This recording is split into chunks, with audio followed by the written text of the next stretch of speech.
Muy buenas tardes a todos de parte del Comité Estudiante de Ingeniería Mecánica CEIM y de la División de Blog y Canal de YouTube. Mi nombre es Efraín Cardoso y junto con mi compañero Santiago Pulido tenemos el gusto de contar hoy con el ingeniero de carreras Juan Carlos Murillo. Buenas tardes, Juan Carlos. ¿Cómo estás?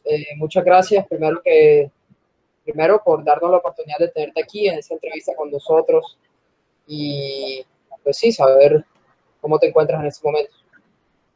Bueno, Santiago, ¿cómo estás? Buenas tardes a todos. Pues bien, muchas gracias. Pues, contento pues de poder de alguna forma contribuir a lo que ustedes quieren expresar y opiniones diferentes del punto de vista y pues del tema que ustedes quieren tratar. Espero les sirva de mucho. Vale, muchas gracias, Juan Carlos. Entonces vamos a empezar con las preguntas. Listo.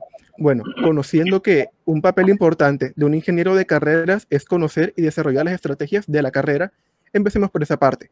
Primera pregunta. Al momento de buscar la configuración perfecta para cada carrera, ¿qué factores son los más importantes a tener en cuenta para realizar modificaciones tanto en la parte aerodinámica o de chasis como en la unidad de potencia?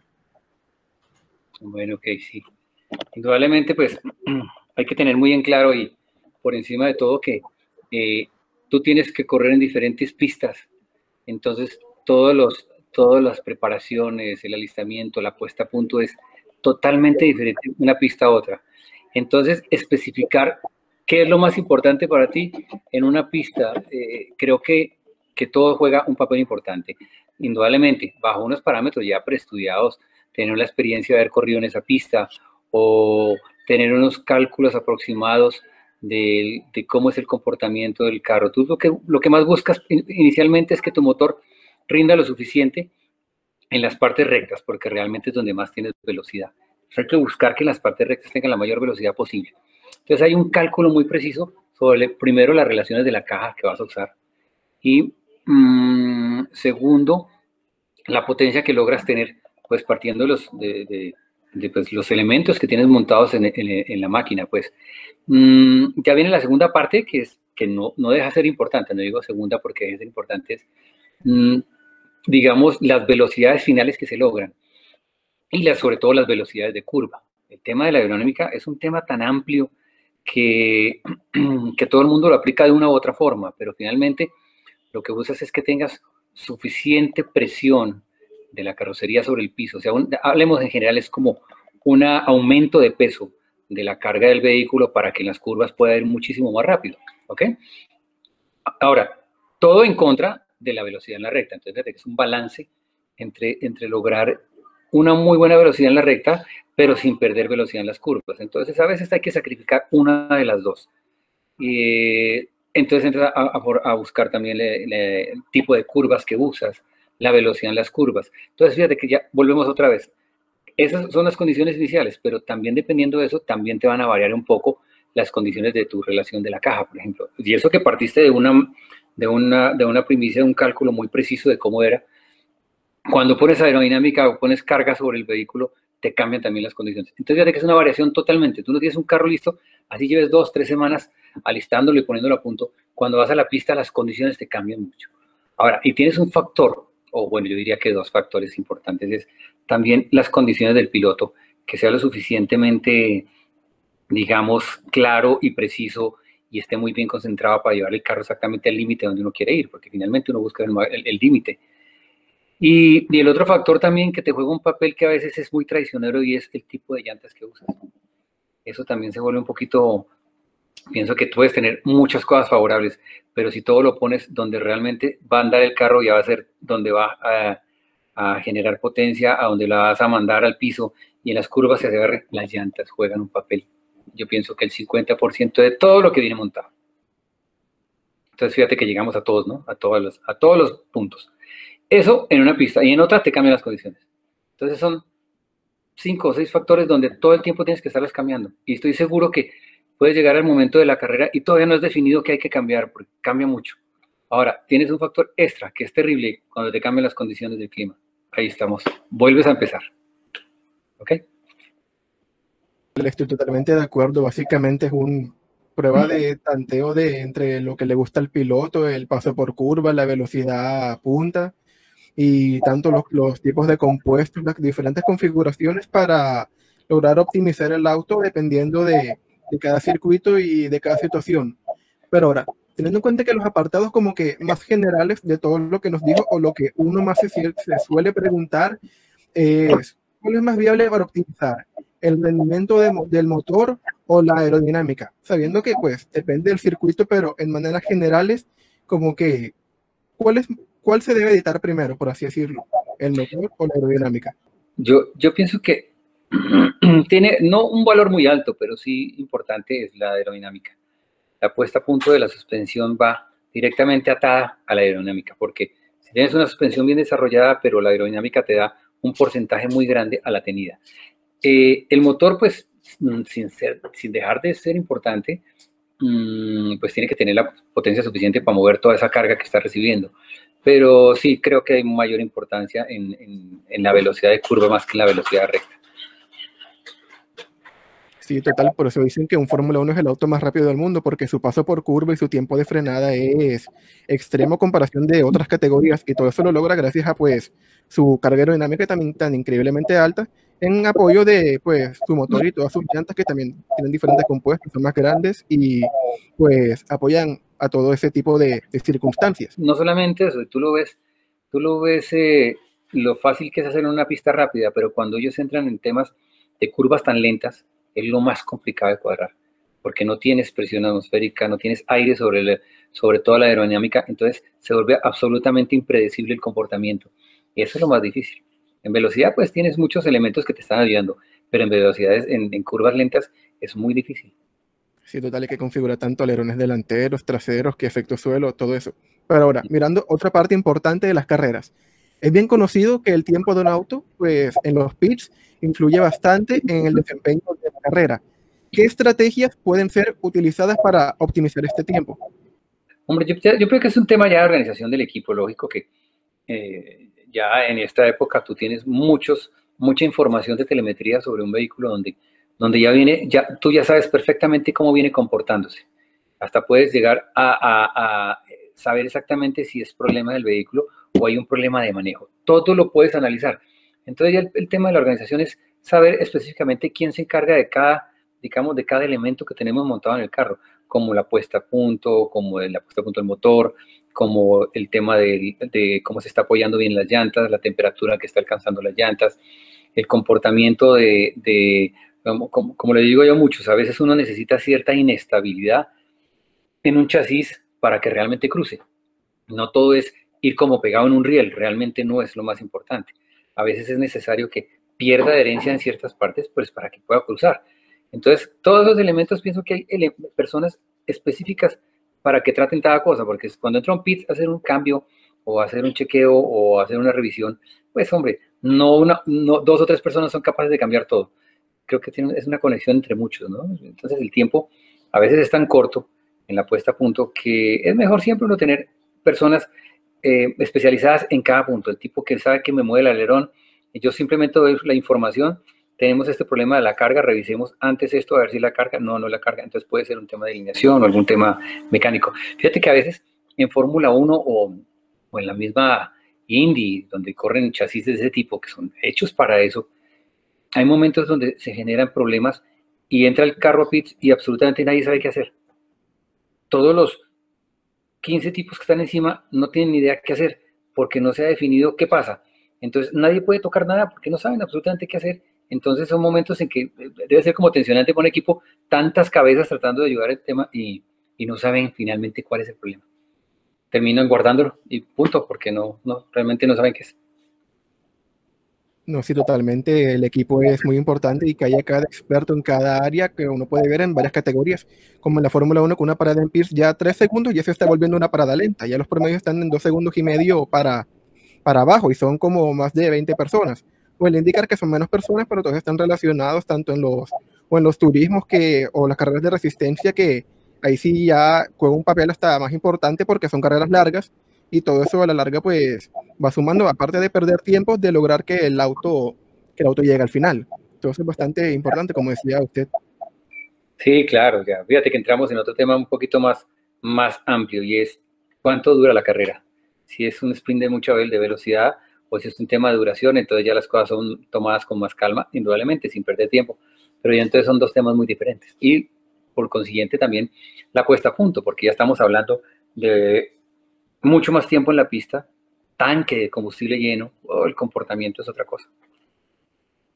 ¿Okay? Sí, total. Ahora, tratando de enfocarlo, por ejemplo, a la Fórmula 1, ya que es como que el más popular entre la mayoría de las personas, en estos tipos de competencias que son a nivel pues mundial, se logra ver una clara diferencia entre el rendimiento de los diferentes autos.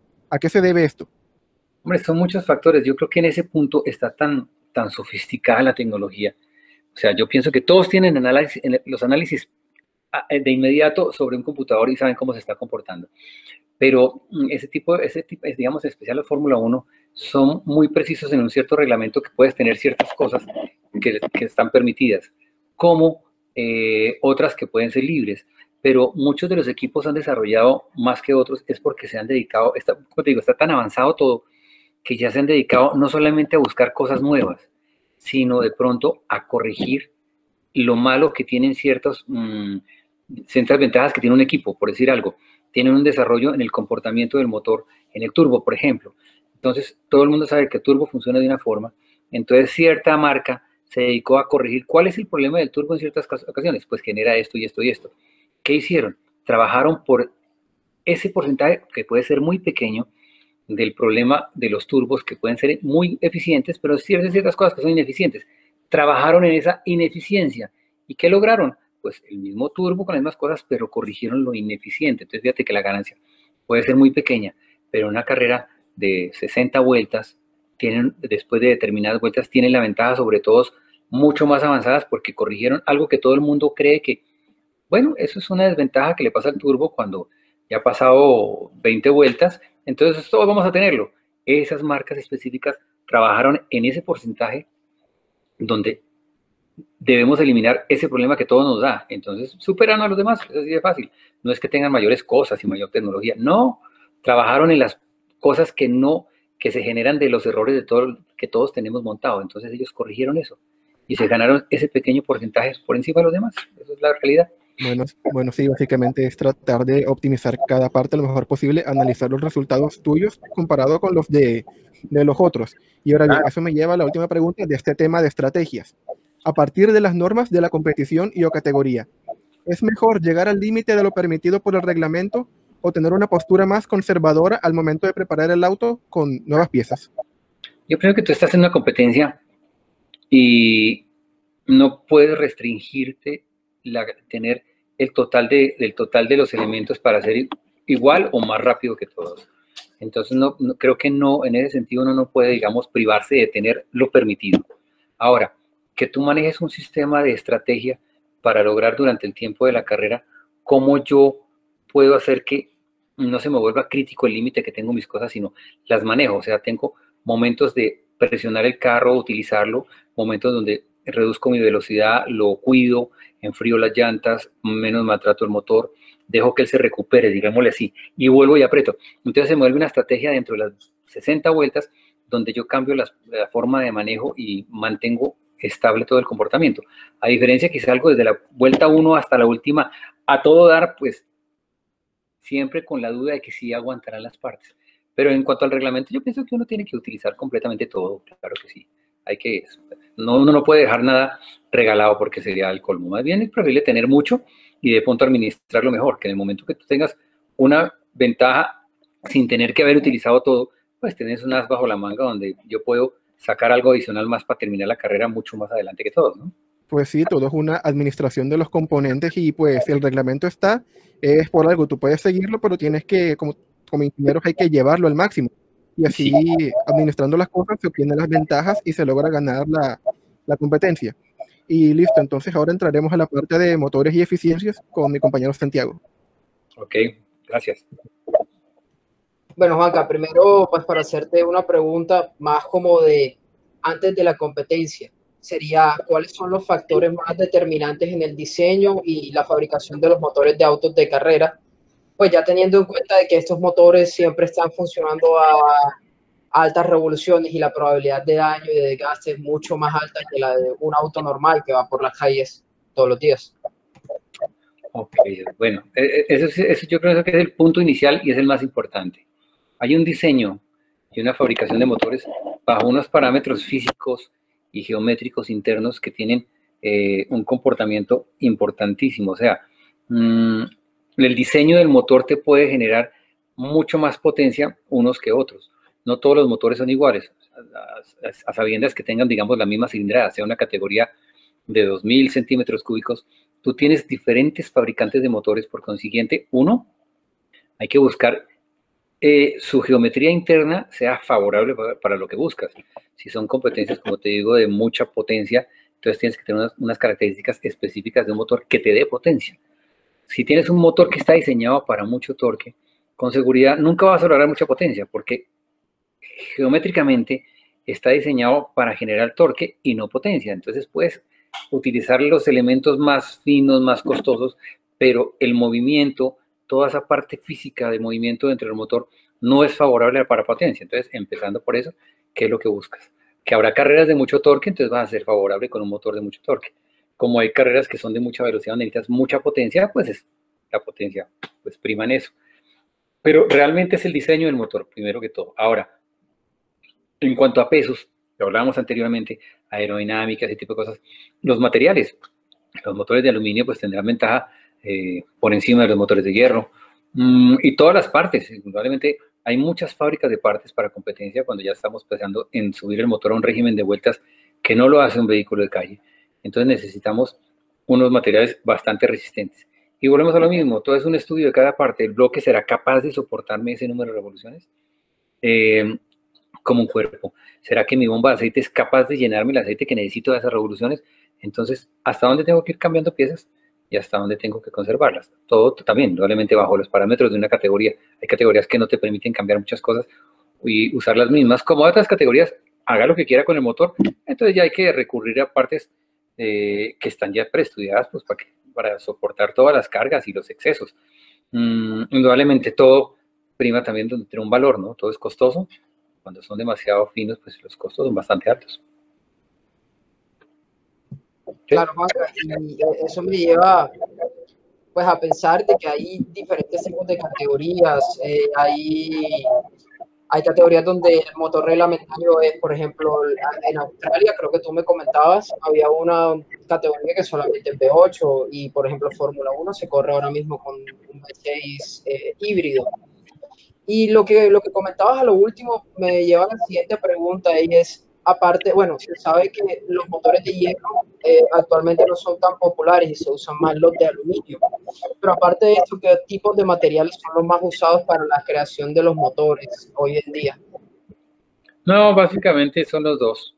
Siguen, hay fábricas que siguen trabajando motores de hierro, pero indudablemente estamos hablando pues, bajo unas condiciones de vehículos de movimiento para la calle, ¿no? Eso es otra cosa muy diferente. Pero en cuanto a competencia, siempre terminan desarrollando de aluminio, se busca siempre la mejor opción.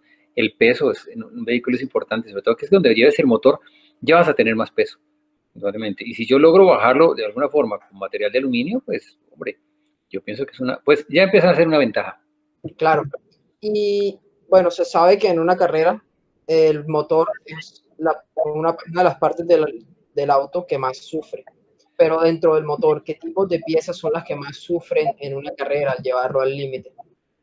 Bueno, mira, cuando vamos a hablar de un límite específico, si nosotros vamos a usar motores desarrollados para la calle y pretendemos correrlos, pues no podemos pensar en un límite muy alto, porque las piezas, es más, pues me atrevo a asegurar que las piezas actuales son ya muy calculadas, entonces no son tan resistentes como solían ser los motores antiguos. Los motores antiguos eran muy sobredimensionados, entonces tenían bielas muy pesadas, de alta resistencia, unos cigüeñales fuertes, permitían dentro de un margen racional modificarlos y no tenía ningún problema. Actualmente sí los materiales son mucho más débiles porque se cumple con una primicia, es que soporte el uso en la calle, punto, no más. Ya, entonces si nos metemos con elementos más costosos, más resistentes, yo pienso que todos los elementos como tal tienen una función específica que donde se pase dentro del rango que pueda soportar, se va a romper. Entonces usas piezas forjadas, que son piezas donde ya hechas, que el material es mucho más comprimido, más resistentes. Sin embargo, está montado sobre un cigüeñal que puede ser forjado para que soporte. Ahora, fíjate que ya hablando específicamente de esos temas, un cigüeñal forjado puede tener la capacidad de soportar muchas revoluciones, pero el hecho también de ser tan rígido y tan fuerte, o sea, no tiene tanta elasticidad, genera otros problemas secundarios dentro del mismo motor, como una serie de vibraciones que esas frecuencias, de una u otra forma, rompen los motores, sin darte cuenta. Y eso que tienes todo perfecto, pero la misma calidad del cigüeñal tan forjado hace que se generen vibraciones que no las puedas sentir, simplemente se presentan es cuando ¡pum!, se rompe el motor y te das cuenta que hay algo que está generando vibración. A veces son los mismos materiales por la misma, digamos, condición de ser tan fuertes y poderosos y para soportar tanta carga. Generan otros problemas adicionales que pues hay que solucionarlos. De por sí los motores, hablo motores pequeños, tienen el gran problema de vibrar mucho. Los motores vibran demasiado y lograr quitar las vibraciones es algo imposible. Entonces se han inventado 50.000 cosas, ejes de balanceo que manejan esas vibraciones, entonces los ejes giran al contrario para generar una vibración en sentido contrario, entonces las vibraciones van eliminándose solas. Pero es una serie de puntos bien sofisticados y bien complejos de llevar. Entonces, los motores convencionales producidos para llevarlos a vueltas muy altas tiene sus problemas porque no están diseñados para eso. Por eso es cuando fabrican un motor para competencia muy desarrollado en las grandes ligas, son motores muy bien hechos para esa condición. Entonces soportan muchísimo, claro que sí. Claro, Juanca, eso debe ser lo más importante. Aparte, supongo que usar un cigüeñal forjado te da ventajas y te las quita al mismo tiempo. O sea, ganas por un lado y pierdes por el otro. Sí, ganas mucha resistencia en ciertas cosas, te va a aguantar muchas revoluciones, te va a soportar todas esas cargas, pero es que hablar de muchas revoluciones en un motor son tantas las variables adicionales que se van generando a medida que subes de revoluciones, que es bien complejo tratar de eliminarlas y cuidarse que no suceda. Y son las que dañan los motores realmente, ¿no? Claro. Lo que me lleva a mi siguiente pregunta. ¿Cuál es el mejor sistema de válvulas o de inyección para un motor de competición, como el VTEC o cualquier otro? Pues hombre, en sistemas convencionales pienso que no, funciona muy bien, todos los elementos funcionan, es que no podemos decir que hay malos, que tengan mucha más facilidad para trabajarse, para modificarse, pues el eje de levas pues funciona muy bien con el sistema de vasos mecánicos, pienso que empujan directamente la válvula, creo que es el menos complicado y el menos dañino. Cuando hablas de vasos con hidráulicos, pues ya es mucho más difícil, sobre todo que ellos tienen que estarse cargando con aceite. A veces por las mismas revoluciones no le dan tiempo de cargarse, entonces tienden a descargarse en ciertos momentos y lógico, eso es pérdida de potencia. Ya el sistema específico de VTEC y esas cosas, eso funciona muy bien, pero digamos es un desarrollo más hecho para la calle. Tú cuando usas un motor de competencia, pues no vas a pensar en ningún momento trabajar tu motor a 4.000 revoluciones o 5.000. Realmente estás pensando trabajando de 4.000 para arriba, 8.000, 8.500 revoluciones. Dentro de un margen pues alto, pero racional. Nunca piensas trabajar en menos de 4.000. Entonces los sistemas VTEC están desarrollados por eso. Honda hizo con el fin de tener un motor que sube perfectamente a 8.000 revoluciones para tener un motor de mucha potencia, pero tiene un sistema que le quita la leva de carreras para que puedas manejarlo en la calle. Pero realmente para competencia no tiene mucha importancia ni ningún valor, porque nunca vas a estar por esas revoluciones tan bajitas. Uno mantiene el motor muy arriba despierto, claro. Hay otros sistemas variables que sí los usan en los de competencia que hacen que esa misma eje de levas yo lo varíe mientras está girando arriba de vueltas, yo lo varíe de posición, pues para no tener un eje de levas tan bravo, pero sí variarle su posición. Entonces, hay cantidad de cosas de eso, pero sí funciona, claro que funciona. Vale, sí, esa pregunta me lleva a pensar al momento de un carro salir de una curva lenta, como al momento de ese motor despegar, que tenga el suficiente torque para salir disparado. Eso me llevaba a pensar.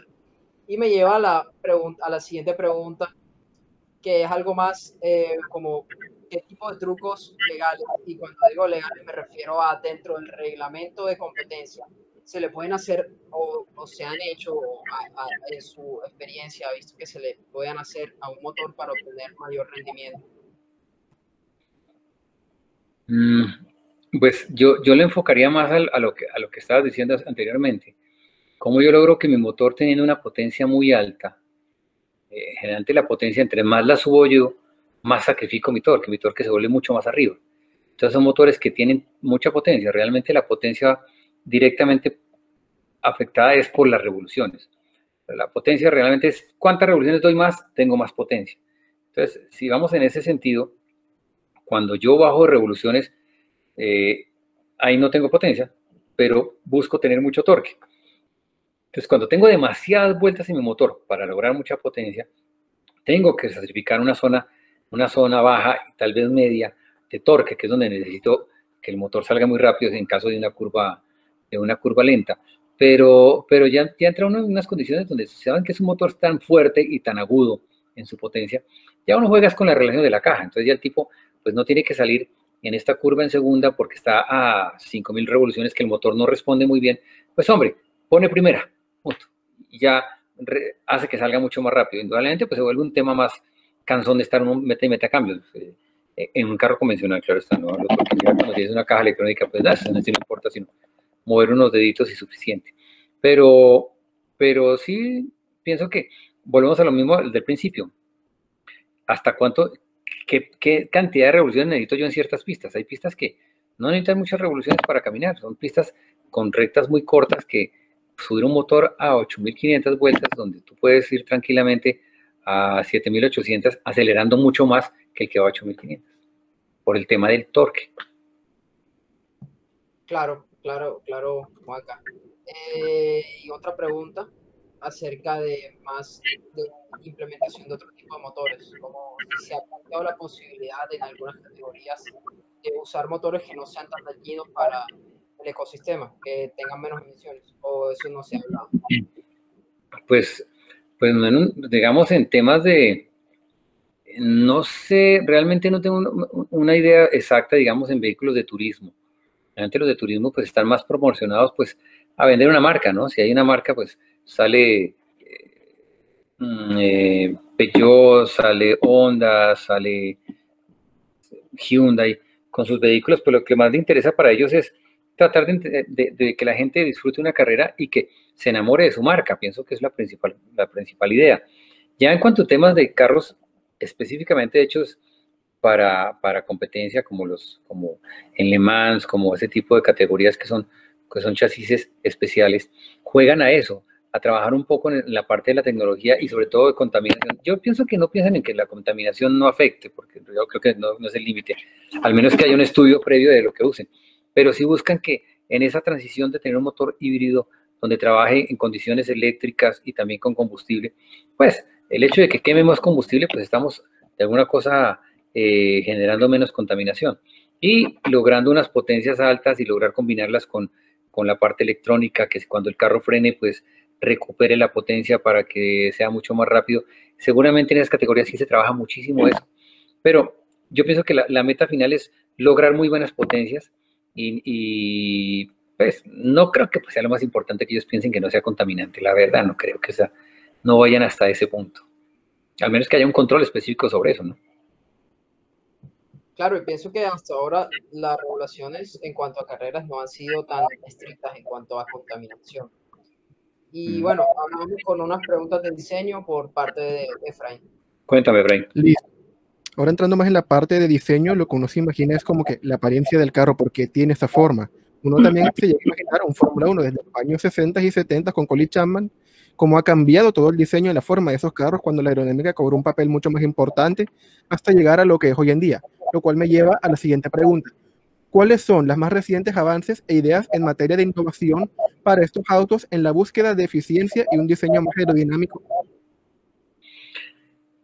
Hombre, yo no estoy muy involucrado al tema de aerodinámica, sino estrictamente lo necesario, porque un vehículo de turismo lograr que tú tengas la mejor aerodinámica es imposible. El simple hecho de su forma, como viene de producción, pues no es tampoco muy desarrollada en ese sentido. Pero si tú miras, digamos, ya monoplazas como Fórmula 1 o otras fórmulas, el estudio es muy preciso. Y fíjate que no es un tema de es que vamos a estudiar esto a ver cómo funciona y son 50.000 pruebas ahora con sus cámaras de viento, donde hacen todo ese sistema y están estudiando cómo lo hacen, han encontrado el comportamiento del viento sobre la misma forma de la carrocería y cómo no solamente usarlo, uno, para que haya aerodinámica en la presión en el caso de darle más carga, para que se agarre muy bien en las curvas, sobre todo en las curvas rápidas, vaya muy sujeto al piso haciendo presión, es en velocidades altas como toda esa cantidad de viento, saber desplazarlo de alguna forma para que no afecte la velocidad. Entonces es un estudio que se han ido encontrando en el camino cómo desarrollar toda esa parte y hacer el carro mucho más ágil en la parte de velocidad y mucho más agarrado en el tema de curva. Fíjate que cuando hablaron del efecto suelo, fue un tema que en esa época, que yo creo que fue como los 80 tal vez, se lo encontraron.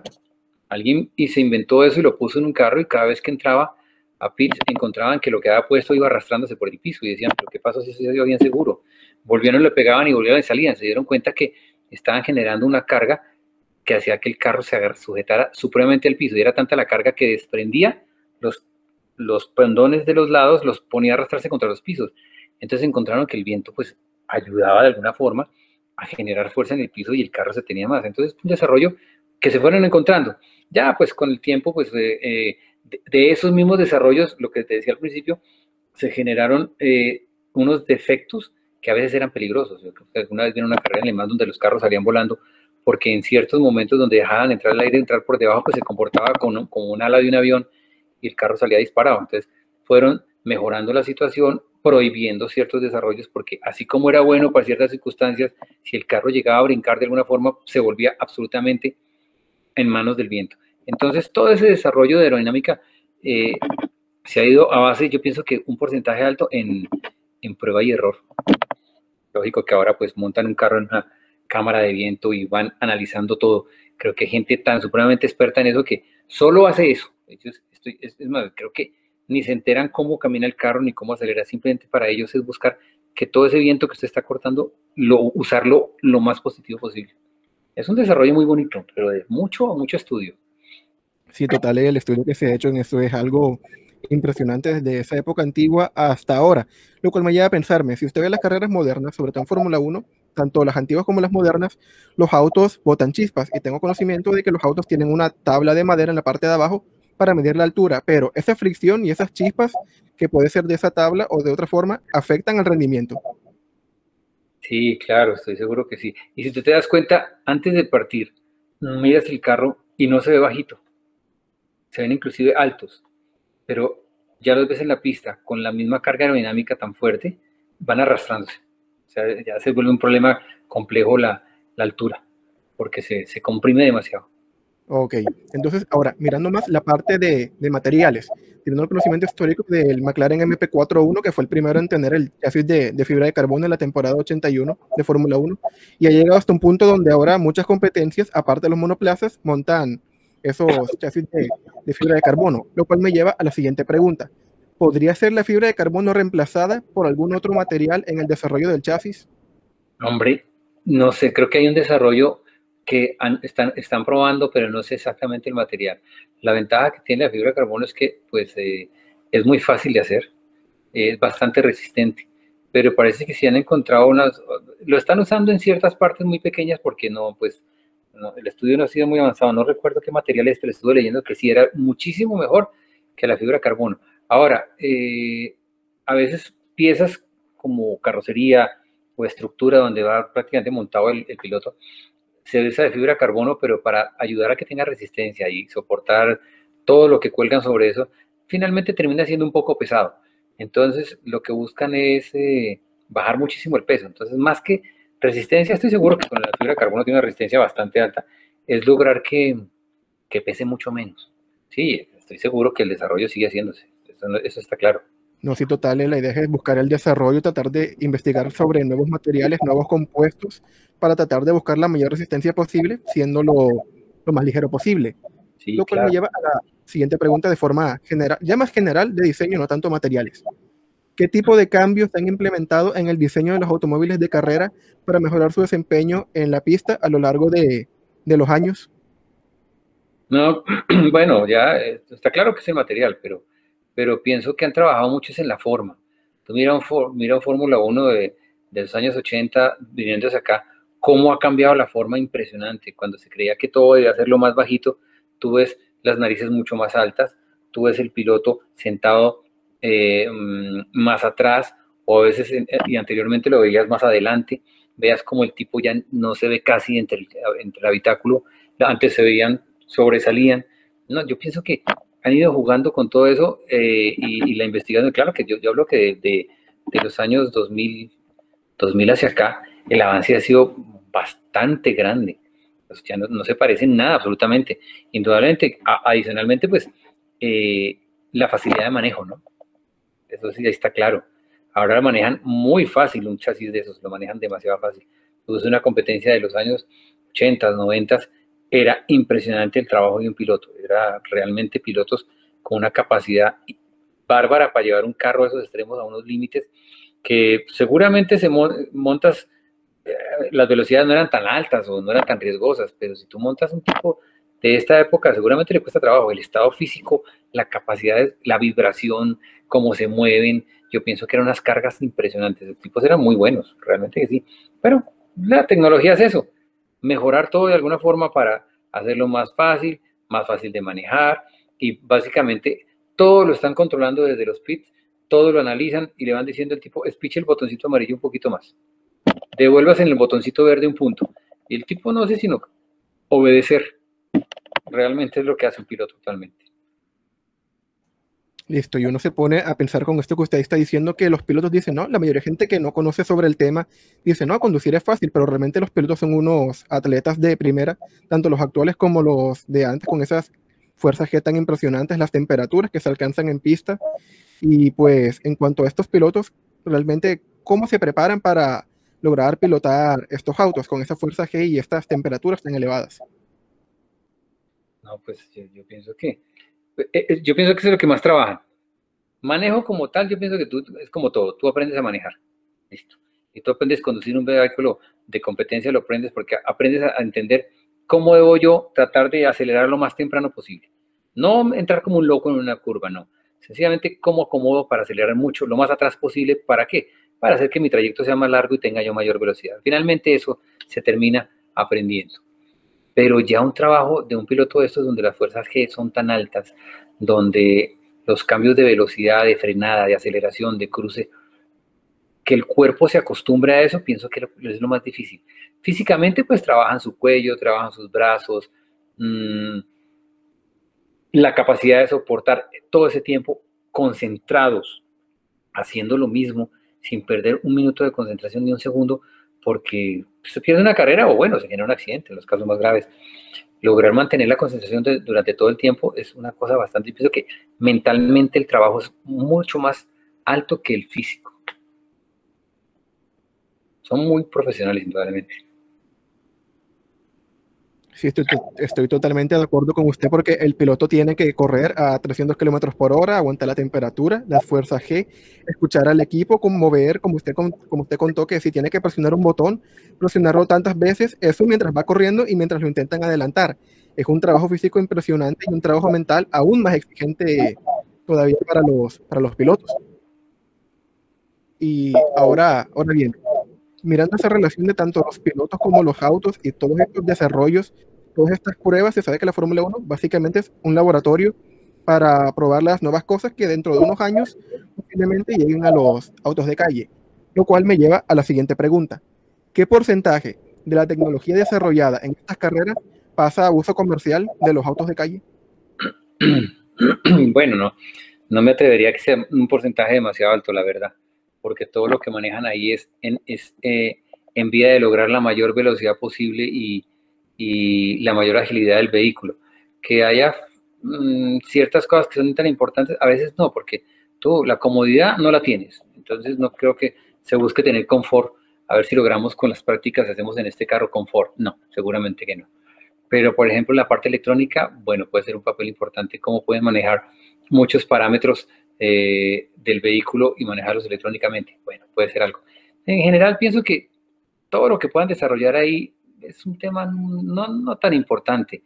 Eso es más tema de marca y que nuestra marca sobresalga con respecto a las demás, como para llamar la atención a nuestros compradores de vehículos. Pienso que es eso. Pero el porcentaje de lo que se logre ahí, yo pienso que tampoco es mucho. Ni siquiera los motores son absolutamente parecidos a un motor convencional de calle. Nunca se van a parecer. Ni siquiera las cajas.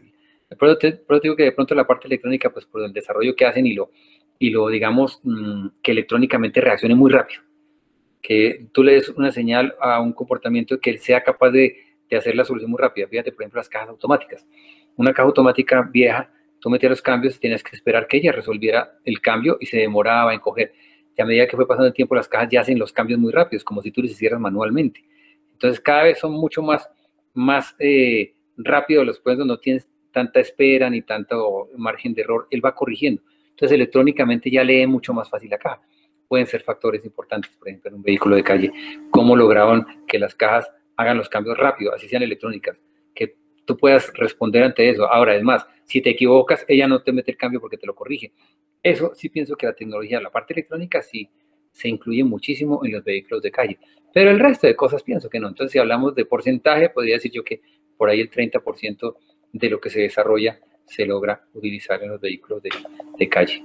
Y sobresaltar la marca, yo pienso que es eso, que haga lucir la marca para que sea pues, su título de buenos vehículos y qué ganadores son, que es más comercial. Sí, decía que cuando las marcas entran a este tipo de competencias, básicamente buscan que su nombre sea visto en todo el mundo, como que, por ejemplo, ahora Mercedes sigue siendo 6 veces campeón del mundo, y todo el mundo dice, bueno, los Mercedes son buenos. Pero también cuando usted me contaba eso del porcentaje de las cosas, haciendo una investigación acá aparte, uno puede decir como que, por ejemplo, los frenos regeneradores de energía, los neumáticos, los volantes, los materiales y todo eso, a partir de la Fórmula 1 han llegado los autos de calle, pero se han demorado muchísimos años, realmente desde que se implementó en la Fórmula 1 hasta que llegó los autos de calle. Pero ahora, una pregunta que me surge ahora. Se sabe que el Mercedes de Fórmula 1 alcanzó una eficiencia en su motor del 50%. Y este año presentaron, o en estos últimos años, el Mercedes AMG Project One, que básicamente es pasar un auto de Fórmula 1 a la calle para que cualquiera lo podría manejar. ¿Piensa usted que las compañías, o sea, aparte de que su marca se vea victoriosa en la categoría, intenten volver sus autos de calle, sus autos de carreras, perdón, en autos de calle, o dar esa experiencia al público de la calle? Claro, estoy de acuerdo, y sobre todo que cuando tú hablas de porcentajes importantes de lo que hablábamos hace un rato, ese porcentaje tan alto de eficiencia que dan el 50%, que realmente pues generalmente un vehículo turbo que digamos está superando todos los inconvenientes que es la presión atmosférica y la eficiencia dentro de digamos, la conducción de esa mezcla combustible-aire dentro del motor. El turbo le da una ventaja por encima, muy lejos, a un vehículo aspirado. Entonces, desarrollarlo es porque ellos lograron, lo que hablamos al principio era ese porcentaje negativo que tenía un turbo, cómo ellos logran eliminar ese gran problema de los turbos. Y hablo específicamente de que calientan mucho el aire. El hecho de la forma de funcionar hacen que el aire que va a meter al motor se caliente. Entonces, el aire caliente, pues su densidad es muchísimo menor y la potencia, pues se pierde. Y eso transcurre cuando ya empieza la carrera, ya después de un rato de vueltas, empieza a sufrir ese defecto. Mercedes trabajó mucho en eso, en cómo tratar de que el aire no pierda su densidad. Entonces, por consiguiente, el porcentaje real que yo estoy metiendo en el motor es muchísimo más alto. Un turbo normalmente de calle puede llegar a un punto de eficiencia de 30%, pero bajo esas condiciones de ellos, de una potencia tan alta, y lograr que no pierda por temperatura de aire, porque se han inventado 50.000 cosas para enfriarlo, pero ellos lograron avanzar en evitar que lo que yo hago para enfriarlo es porque se me está calentando. No, ellos trabajaron en ese porcentaje donde voy a dejar que no se me caliente. Entonces de ahí para allá no me importa lo que tenga porque ya yo no lo estoy dejando calentar desde el momento desde el momento que él empieza a entrar al motor ya está frío, mientras que los demás turbos ya tienen aire caliente. Entonces antes de meterlo al motor están buscando cómo lo enfrían. Ellos no, ellos ya lo montaron frío desde el principio. Entonces lógico, el porcentaje es muchísimo más alto. El tema de los frenos también me parece importante y que lo hayas aclarado, porque sí, en el tema de frenos, aunque es un sistema muy sofisticado, porque pues, bajar usted de 300 y pico de kilómetros por hora, bajar a 80 en un tramo tan pequeño, pues requiere unos frenos absolutamente buenos, rápidos y que finalmente no se bloqueen, que pues, frenar bloquear una llanta es lo más fácil. ¿Cómo hacen que frene y sea seguro? Que pienso que ahí sí han trabajado bastante y eso sí funciona en los vehículos de calle. Así no se llegue a esas velocidades, indudablemente. Sí, total, es totalmente impresionante cómo los equipos logran desarrollar estas cosas, que obviamente es un trabajo de muchos años, de mucho esfuerzo, de departamentos completos de ingeniería, simplemente pensando en cómo mejorar ese turbo, cómo mejorar esos frenos. Y listo, ahora para finalizar este apartado de diseño, me lleva a la siguiente pregunta. ¿Cuál ha sido el invento que marcó un antes y un después en la historia del deporte motor? Yo creo que el turbo, definitivamente. El turbo, pienso que es la primicia, porque lograr mejorar los porcentajes de pérdida de un motor que son muy altos, el turbo pasó por encima de eso y logró mejorar eso que estamos hablando, por lo menos un 10, 15% de eficiencia en un motor. Y pienso que lo otro que puede ser muy importante fue la aerodinámica. Cómo lograron utilizar todo ese viento que usted se va a encontrar en el camino, cómo logró hacerlo favorable a lo que yo quiero en mi chasis. Son dos cosas que definitivamente han cambiado muchísimo de años de los siglos pasados a esto. Es básicamente lo que han trabajado. Sí, estoy totalmente de acuerdo, como uno ve los Fórmula 1 de los 80, que fue cuando tanto empezaron a mirar lo del efecto suelo, como cuando Renault implementó los turbos. Y es increíble cómo desde esos autos llegaron a lo que son ahora tanto los de competencia como los autos de calle. Y listo, ya terminado el tema de diseño, con el compañero Santiago, vamos a pasar a la parte del rol del ingeniero. Ah, bueno.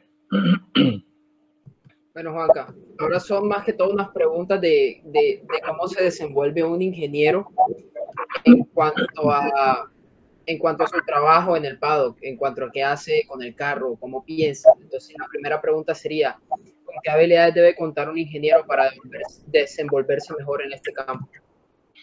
Bueno, yo pienso que bueno, ya es una cosa muy puntual. Si yo soy un ingeniero que quiero dedicarme al desarrollo del motor, pues tengo que empezar a trabajar ese tema. Empezar desde cero y tú empiezas desde donde empieza a funcionar el motor, cómo funciona, cómo logro las potencias, cómo es la construcción, cómo se genera el trabajo en el motor. A diferencia que el tipo se puede especializar en el diseño de las suspensiones. Entonces ya estamos hablando ya más enfocado a la geometría, a las cargas, a los materiales, cómo lo hago más liviano, cómo hago que el comportamiento de la suspensión no me afecte en la carrocería y en el comportamiento de las curvas. Y fíjate que todo basado, uno son chasis y otra cosa son mejoras en un carro de turismo. Son totalmente diferentes. No pretendes hacer una suspensión de un fórmula, tratar de adaptársela a un carro de turismo, porque eso nunca va a funcionar. Otro tema, la aerodinámica. Es un tema que hay gente que se ha sentado a trabajar en eso y ha estudiado sobre eso. Entonces sí, hay unas, como todo, ¿no? Hay unas leyes específicas ya preestudiadas, físicamente esto funciona así y punto. Sobre eso, ¿cómo yo sé utilizarlo? Requiere de una experiencia muy grande y pues herramienta importante para hacerlo. La aerodinámica me parece bastante, no es que sea difícil, pero tiene una complejidad basada más que todo en temperatura de aire y sobre todo qué herramienta uso yo para lograr desarrollar la aerodinámica en un vehículo. Necesito pues una herramienta bastante sofisticada, una cámara de viento donde pueda analizar todo, estar mirando y cambie, varíe, qué gano, qué logro. Y a veces, fíjate que pensando en Fórmula 1 en todos los equipos, te das cuenta que muchos no han llegado a ese mejor límite. ¿Por qué? Porque su desarrollo no es que sea malo, sino porque no han encontrado esas pequeñas variables que hacen que los que están en la punta estén mejor que ellos en el tema de aerodinámica. Entonces no trabaja uno, estoy seguro que trabajan muchos en ese tema, solamente para un chasis. Tendrán 20 tipos analizando cada detalle. Yo estoy seguramente que si se estancan o no encuentran la razón, a los 3 días tienen otros 20. Salen esos porque estos ya cumplieron un límite y seguirán estos. Entonces pienso que el desarrollo del ingeniero depende del área que quieras. Son muchas áreas: motor, suspensión, aerodinámica, trabajo en conjunto, cómo analizar. Otros ingenieros seguramente analizan cómo hacer conexiones de todos esos temas para el mismo chasis. Entonces son muchos temas, pero como yo como ingeniero hago que todos se acumulen y trabajen bien en este chasis. Entonces imagínate la cantidad de gente para lograr eso. Entonces, pues eso ya es el camino que cada uno quiera coger. ¿Que todos son buenos? Claro, todos son buenos, importantes. Es más, hay unos pelados que han estudiado ingeniería y son los encargados de que entra, quito la llanta y pongo la otra. Entonces, pero qué fácil. Pues fíjate que no es tan fácil como se ve, porque seguramente su compromiso no solamente es montar la llanta, sino que quede bien montada, grave donde no. Segundo, estoy seguro que el tipo sabe de llantas, los neumáticos, debe analizar cada llanta y sabe cómo está cada llanta y si realmente va a funcionar o no va a funcionar. Entonces, no solamente es un tipo que cambia llantas. Entonces, está ahí porque ese va a ser su trabajo y es bueno en eso. Y seguramente mañana le preguntan qué llanta cree que debemos usar y seguramente el tipo sabe hacerlo. El señor de aerodinámica va a decir, hombre, a mí no me pregunte que no tengo ni idea, yo solamente le hago esto. Entonces, ese complemento, cada uno cumple una función importante, entonces muchos trabajando sobre un tema, un chasis. Claro, Juanca, y me recuerda que hace poquito yo estuve viendo un video que había montado el equipo de Fórmula 1 de Renault, que compañía con Infinity, ellos habían hecho como algo así como una especie de concurso en donde le iban a dar trabajo a un ingeniero para el equipo oficial de Fórmula 1. Iba a pasar, iba a las instalaciones de las que están en el Reino Unido y a trabajar con ellos. Y ellos escogieron al ingeniero que, pues, después de una serie de exámenes y una serie de pruebas, carreras con vehículos de control remoto, de resolución de problemas, escogieron al ingeniero que más pudo pensar en frío en situaciones donde se le exigía, donde él tenía que pensar que era la mejor opción en segundos. Y eso me parece bastante impresionante, la verdad. Y estoy seguro que no esperaban, digamos, la mejor respuesta ni la solución más eficiente. Seguramente estaban calculando era la rapidez, cómo el tipo podía reaccionar a ciertas situaciones, así no fueran la solución exacta, pero ¿cómo se llama? Su respuesta fuera inmediata. Yo pienso que eso fue un papel importante. La capacidad o sea, así solo sea imaginarse cómo solucionarlo, pero de ahí parte una muy buena idea, ¿no? Una gran idea. Claro, y pienso, Juan, que eso es lo más fundamental al momento de uno estar detrás de un equipo de competición, el poder pensar lo más rápido posible. Y eso me recuerda, pues, siguiendo con la pregunta, que viene siendo qué tantas oportunidades laborales puede tener un ingeniero aquí en Colombia o en cualquier parte del mundo en este ámbito. Hombre, yo pienso que si lo vemos a nivel mundial, si estás con la intención de hacerlo, es buscar la forma de especializarse en eso que quieres desarrollarte. Volvemos a los mismos puntos anteriores, aerodinámica o en el tema de los motores o en el tema de los sistemas de cajas de velocidades o en las transmisiones, o si te vas por el lado de aerodinámica. Depende de lo que quieras hacer. Lo que pasa es que nosotros, digamos, el desarrollo como tal en Colombia, pues es un tema más de hobby. Entonces, lo que muchos hemos trabajado, porque hay muchos y muy buenos en Colombia, lo han hecho a base de la experiencia de lo que vamos a hacer en nuestra pista, y a veces salíamos a correr, digamos, circuitos callejeros, ese tipo de cosas. Entonces, ¿cómo lo íbamos desarrollando respecto volvemos a lo mismo, a las pistas? Pero digamos a un nivel tan grande como es una profesión, pues pienso que hay primero que determinar qué es lo que quiere hacer.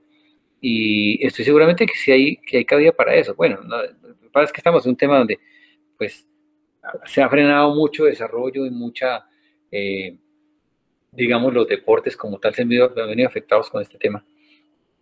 Que, pues, se frena un poco todo, pero sé que la gran mayoría que están en este momento en puestos muy, muy bajos dentro de una categoría o entre un equipo de Fórmula 1, por ejemplo, es porque vienen estudiando el tema y seguramente son gente que va a llegar muy arriba porque está desarrollando un tema específico y a base de estudio, experiencia y todo lo que van haciendo y trabajan en un equipo y de pronto pasan a otro, van llenando su computador de ideas y nuevos conocimientos que algún día van a funcionar. Eso funciona porque funcionan.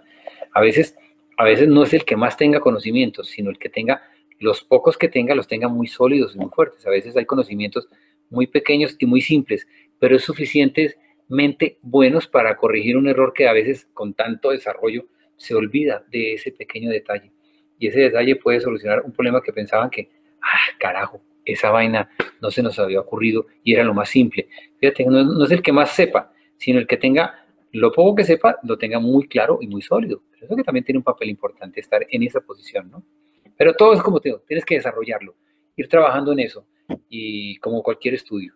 Y bueno, y ahí viene el tema de pasan los años, vas aprendiendo, cometes errores y corriges porque de eso se aprende.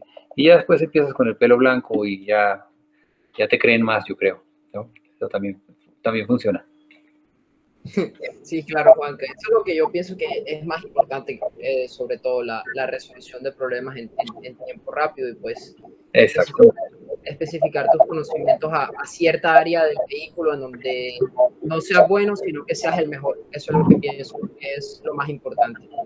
Ahora, para las personas que vean la entrevista, ¿qué consejos o recomendaciones les podrían dar a un estudiante recién egresado o que está terminando su carrera, que esté deseando trabajar en un área del deporte motor, como la Fórmula 1, por ejemplo?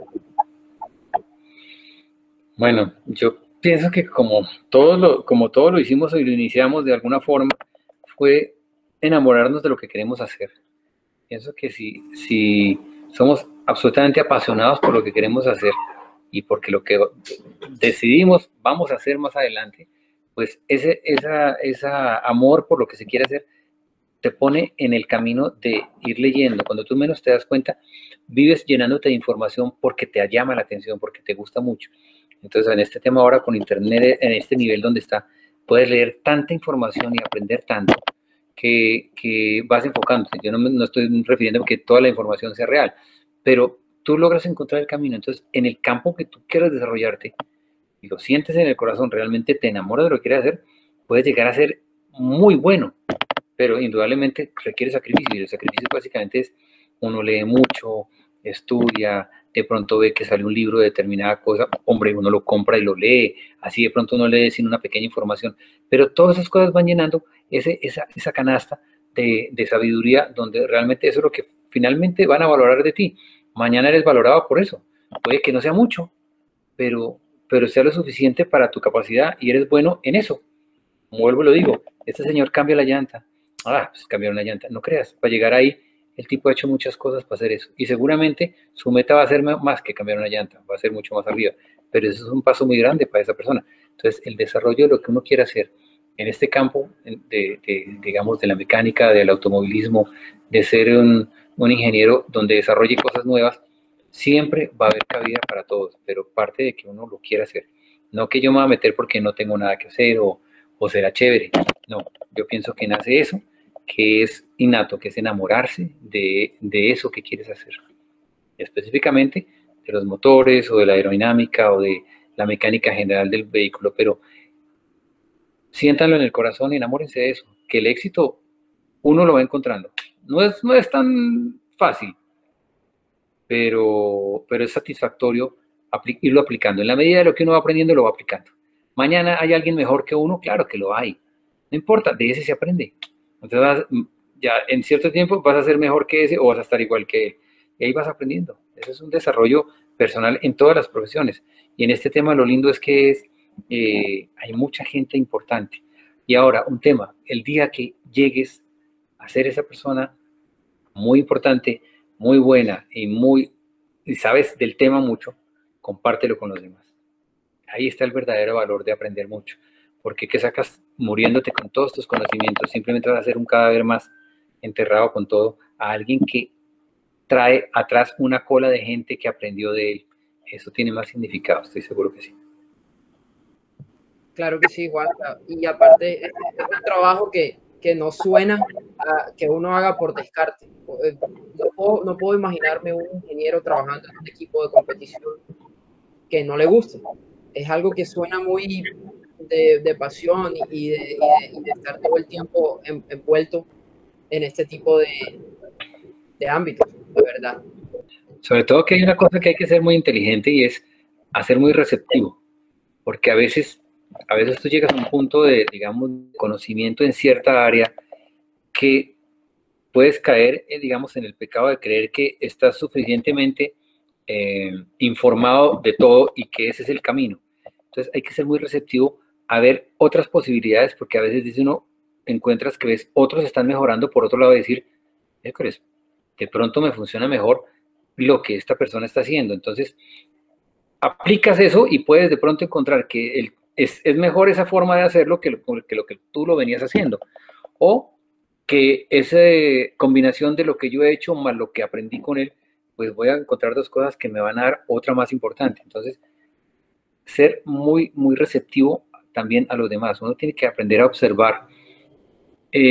Por ejemplo, en una pista, si yo veo carros rápidos, voy y miro en qué parte está rápida y por qué el mío puede llegar a estar así de rápido o mejor que ese. Entonces, aprendo de los demás. Eso también es importante. Claro que sí, Juan Carlos. Y bueno, finalizando con la pregunta, la sección de rol de ingeniero, quisiera abrir ahora una pequeña sección de curiosidades, por así decirlo. Y pues la primera pregunta, o no más que pregunta, sería como que si nos puedes compartir una anécdota que hayas vivido dentro de un equipo o algo que haya pasado dentro de una carrera que haya sido como que te haya parecido interesante. Hombre, bueno, no tengo claro en este momento algo, pero, por ejemplo, algo que puede suceder mucho y a veces uno se da cuenta y es que uno tiene, digamos, una información específica del comportamiento del carro y la cuadra de cierta forma. Y a veces pilotos, digamos, que tienen esa sensibilidad para manejar un carro, digamos, no estoy hablando de telemetría, sino específicamente el comportamiento del piloto, logras cambiar la condición digamos, de la suspensión, por ejemplo. Por una información del piloto te dice, póngamelo de esta forma. Yo no, a sabiendas que, pues, hombre, no es real y no va a funcionar. Y funciona. Entonces, me ha pasado que ese cambio que quieren que hagan, hombre, teóricamente es imposible. No va a funcionar. Pero, pues, lo hago. Es una prueba, hagámoslo. Y funciona. Entonces, ahí entra uno como a cuestionar realmente si, hombre, fallé en lo que hice o esto está mejor o seguramente esto que cambié, que realmente no funciona, está funcionando porque tengo un error en otra parte donde ese cambio me ayudó a mejorar el tema. Entonces sí me ha pasado eso, tener que cambiar el concepto, pero porque no hay nada más que hacer y hacerlo en contra de lo que uno quiere y ver cómo funciona. Bastante, digamos, yo pienso que no difícil, pero afecta a uno porque dice, no, miércoles, no entiendo por qué mejoró si no es el camino para que mejore. Entonces, entrar a uno a cuestionarse uno mismo en qué fue la falla. Y a veces no es la falla, simplemente ese aporte que le dio ese piloto, decirle, póngalo de esta forma y mejora. Y si no, bueno, a veces son las condiciones de manejo, ¿no? Como te digo, todo a veces está amarrado al piloto. Y a veces el piloto tiene ciertas condiciones de manejo que la puesta a punto de la suspensión, pues hombre, le funciona mejor a ese piloto. En la realidad no funciona, pero a él sí hace que el vehículo le rinda. Entonces, vuelves a quedar como en una nube perdido porque, hombre, bueno, pues no tiene por qué funcionar, pero está funcionando, ¿no? Entonces sí, eso a veces impacta un poco. Claro, Juanca, y pienso que dentro de un equipo es fundamental que el ingeniero tenga una buena relación con el piloto, ya que uno prepara el carro y el otro lo maneja, entonces supongo que deben entenderse de una buena forma. Y la siguiente pregunta sería, ¿alguna vez te ha pasado de que has tenido algún desacuerdo con algún piloto porque haya hecho algo que se sabía que podía o afectar el rendimiento o dañar una pieza del motor y él lo haya hecho? Yo creo que sí, muchas veces. En este tipo digamos, de deporte, tú tienes un alto porcentaje de pilotos, pero tienes un porcentaje muy pequeño de buenos pilotos. Entonces, a veces siempre hay controversias porque digamos, pilotos de la cantidad que son buenos, pero no son los mejores. Entonces, lograr encontrar el punto ideal para que el piloto logre ser un poco mejor de lo que es muy difícil, porque recuerden que hay un ego que tiene como piloto y a veces ellos se enceguecen en saber que es que así se hace y punto. Y lograr que ellos cambien esa posición es muy difícil. Entonces se vuelve una controversia en que, hombre, yo no puedo sacarle más al comportamiento del carro porque la forma de manejo suyo no me lo permite. Pero es un tema que hay que manejarlo, como yo pienso, con pincitas, ¿no? Porque es tocar ya un poco el sentimiento y la forma de las personas, entonces a veces afecta mucho.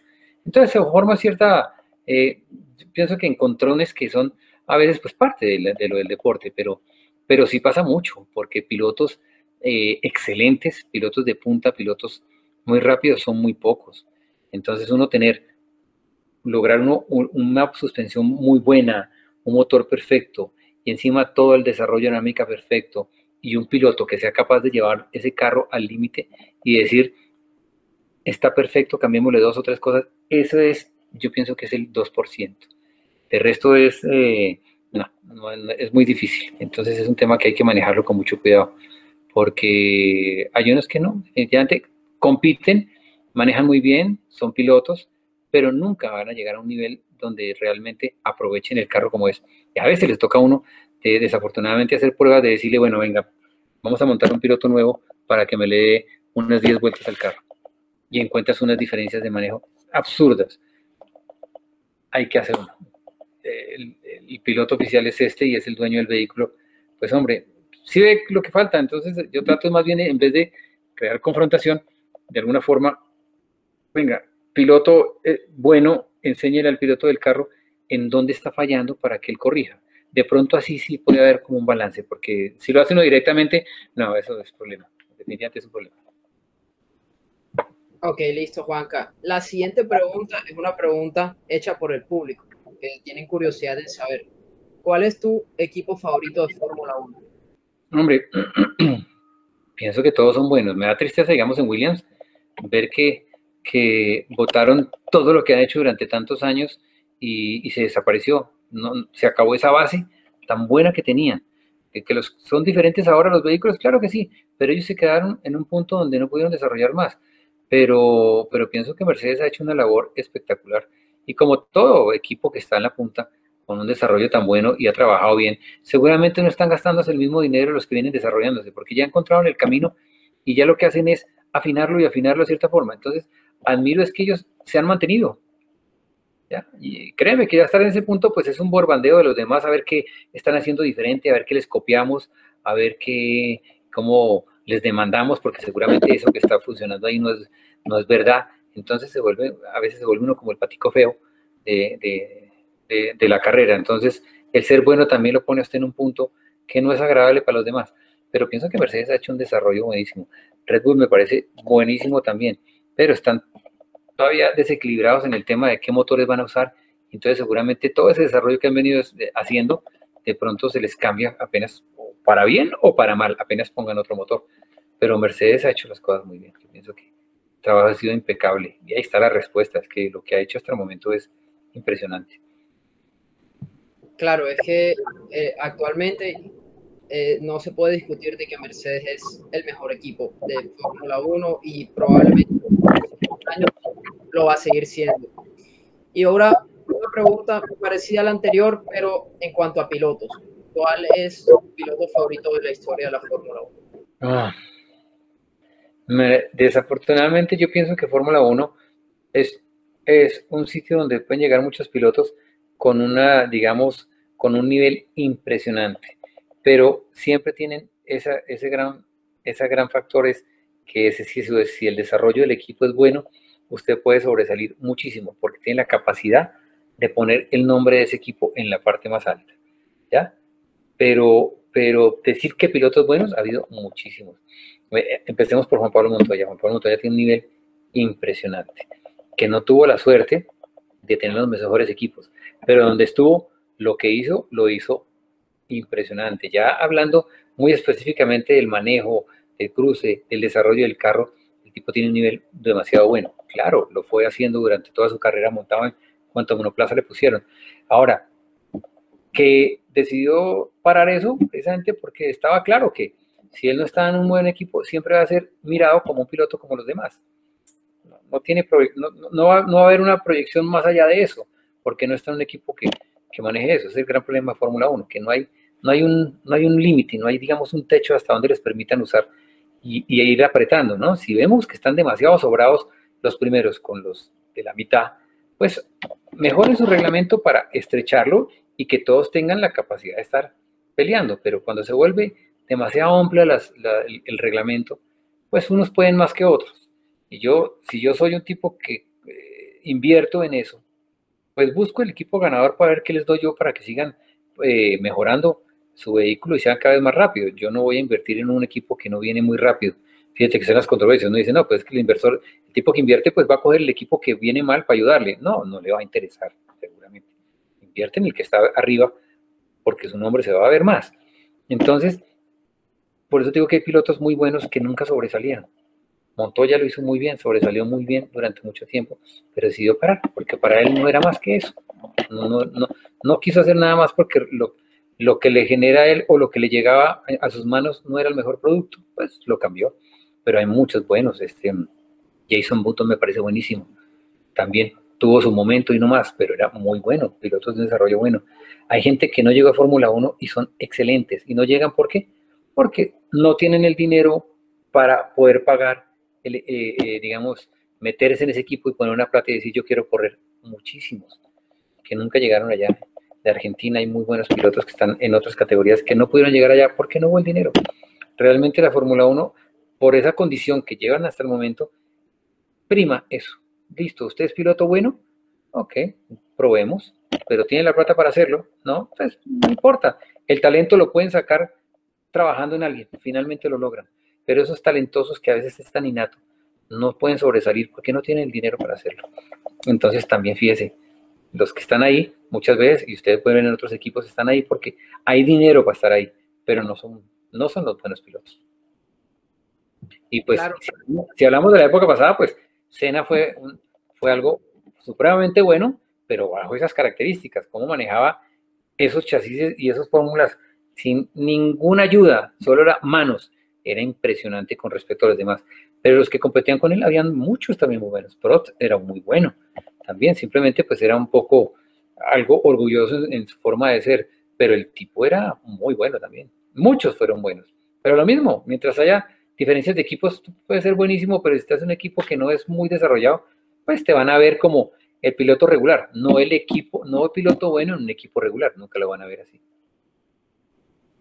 Claro, y me recuerda a que pilotos como Juan Pablo Montoya o, por ejemplo, uno que ahora la siguiente temporada vuelve a la Fórmula 1, Fernando Alonso, son pilotos que puedes montarlos en cualquier tipo de carro y te van a rendir. Fernando Alonso ganó las 24 horas de Le Mans, por ejemplo, y Juan Pablo Montoya se desenvolvió muy bien en NASCAR.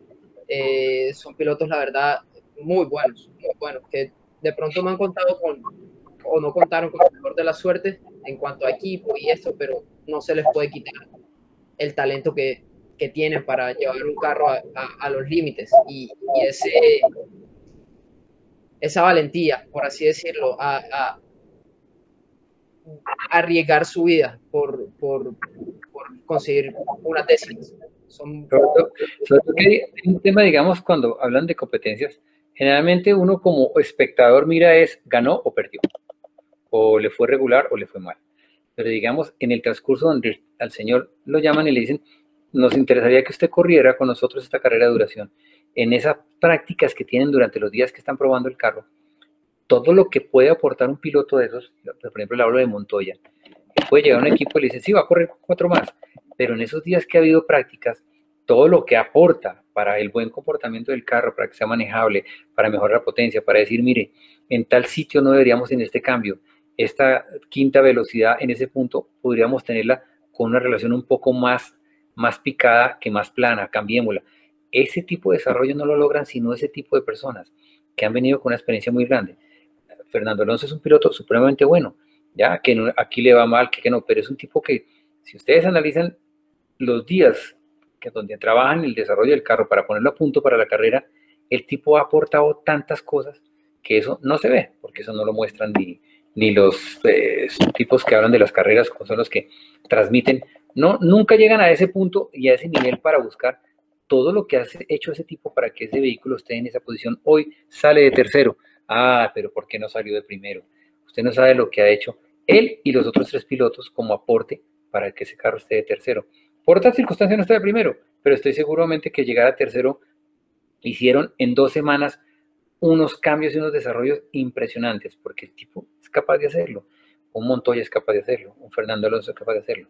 Esa experiencia de haber estado, entonces no es que lo montaron y ganó, son capaces de tomar decisiones y hacer los cambios en un carro y todo el equipo le hace caso. El ingeniero, mire, esto funciona así, probémoslo. y encuentran unas cosas que ni los ingenieros, 20 tipos sentados estudiando, lo lograron hacer, y el piloto les dio el camino. Ese es el trabajo del verdadero piloto, no es solamente montarse y competir. No, todo el desarrollo que viene previo a la carrera es un trabajo muy fuerte y muy bueno, y son poquitos los que lo logran. Pero, ¿por qué lo han logrado? Porque vienen haciéndolo desde hace muchos años en diferentes categorías, entonces son capaces de poner un carro a punto muy fácil, gente que aprendió mucho. A Juan Pablo Montoya al principio le costó trabajo, y tuvo problemas muy graves, digamos, en los comportamientos, porque no lograba cuadrarlo, pero aprendió tanto que yo lo hace con una facilidad impresionante. El tipo es capaz de cuadrar cualquier carro. Hablamos en este caso de Montoya, seguramente otros de buen nombre lo hacen de la misma forma, por eso son buenos. Y son apetecidos para decirle a un tipo que se salió, decirle, venga, vuelve a correr con nosotros, después de 4 o 5 años de estar por fuera de una categoría, pues eso tiene un valor bastante importante, ¿no?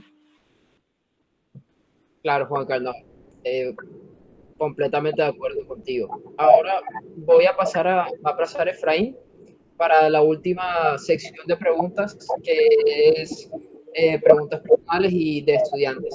Entonces, Efraín.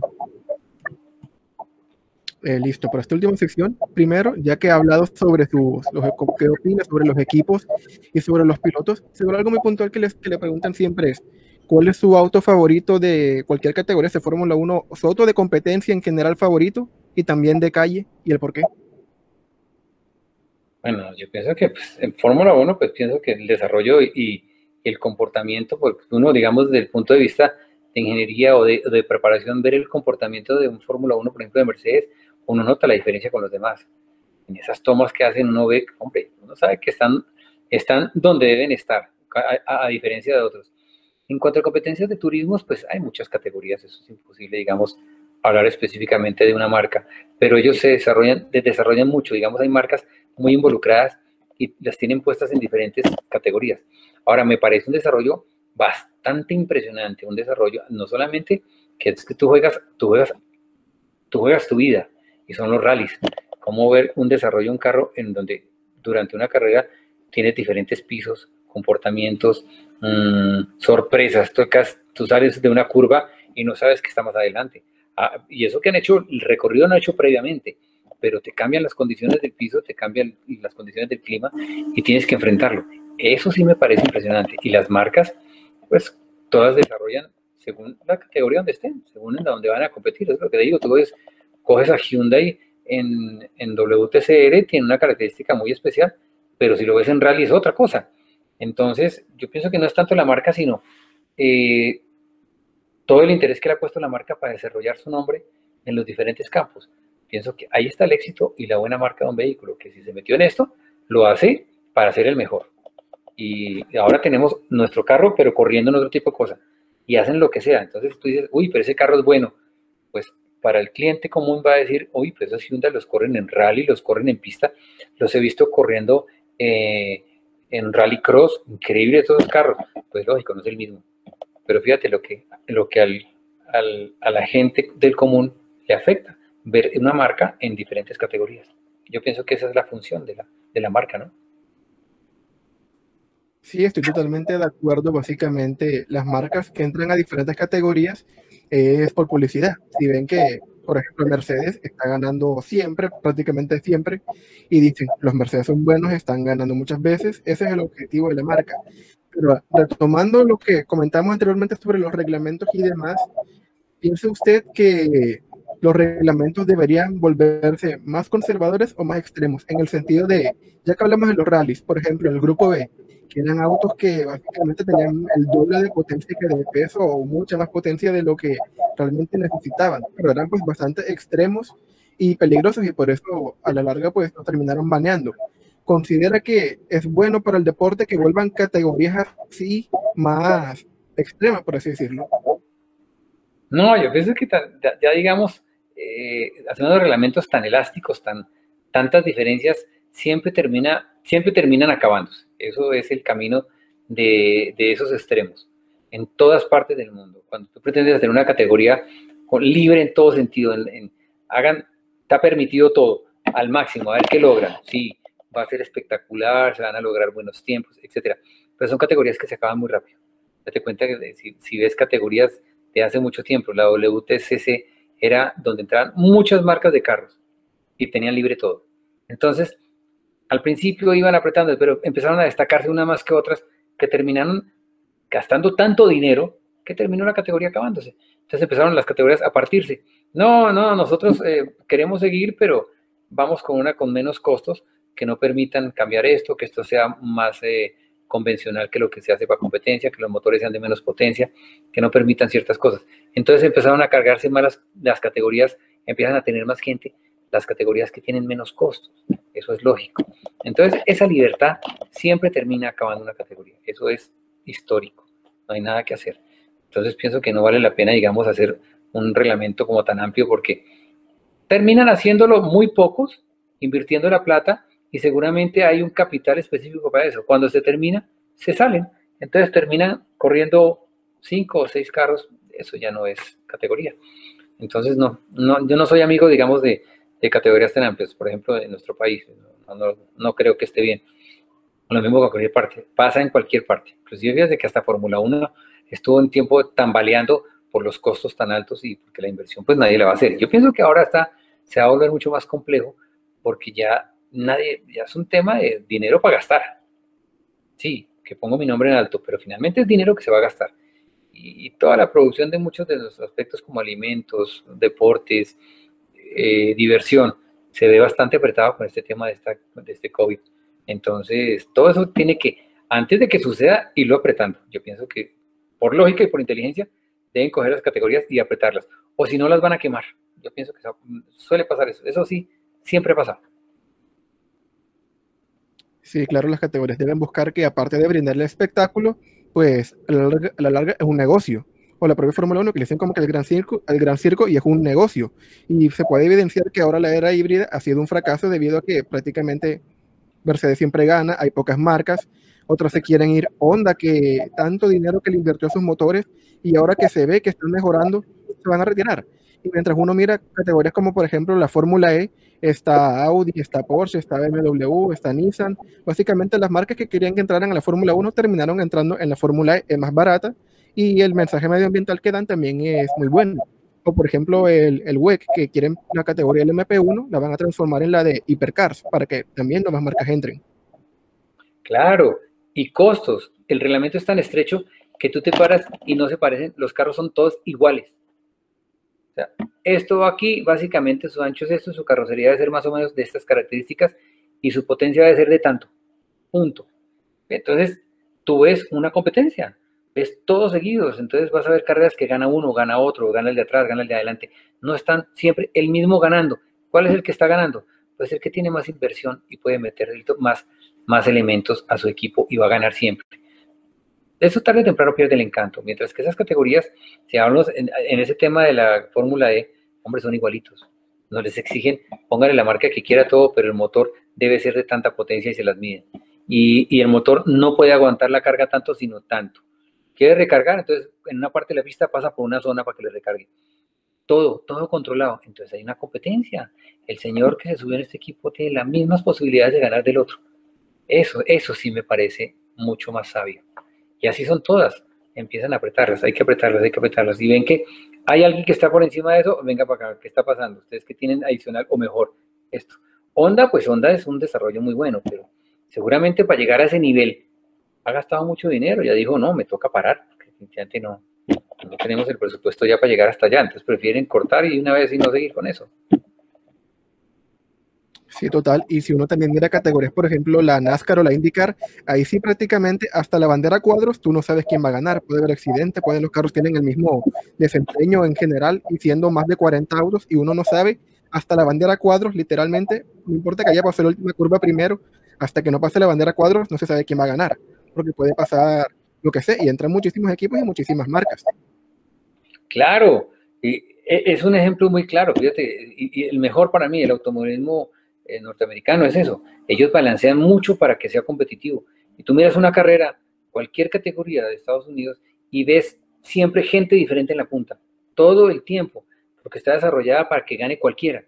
Y estoy seguro que el que salió de primero muchas veces nunca gana.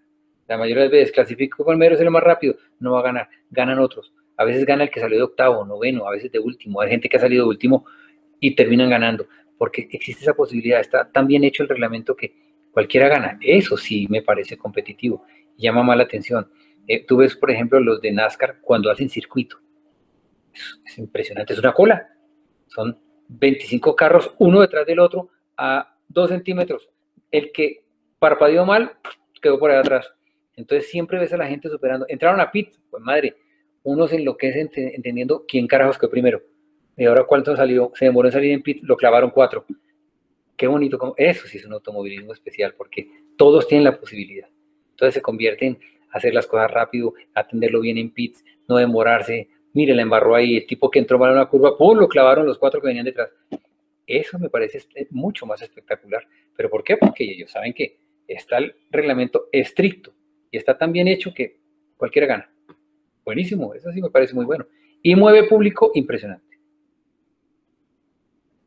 No, sí, allá en Estados Unidos esas categorías son básicamente que siempre llenan los circuitos. Ahora, bueno, ahora estamos en pandemia, lamentablemente, pero cuando se podían los circuitos, siempre estaban llenos. Creo que el circuito de Indianápolis, de las 500 millas, es el que más personas puede albergar en el mundo, y se siente tanto la pasión del público como de los equipos, como de, por lo mismo, llegar a ese reglamento para que cualquiera pueda ganar.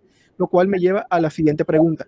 ¿Considera usted que se debería explotar más este tipo de aplicaciones de la ingeniería acá en Colombia, de traer así más categorías o más cosas? Hombre, ya eso es un tema comercial y no, digamos, nuestra educación no está tan enfocada en ese tipo de deportes. Aquí, digamos, hay gente muy buena, pero digamos, el tema como deporte está más enfocado a un hobby.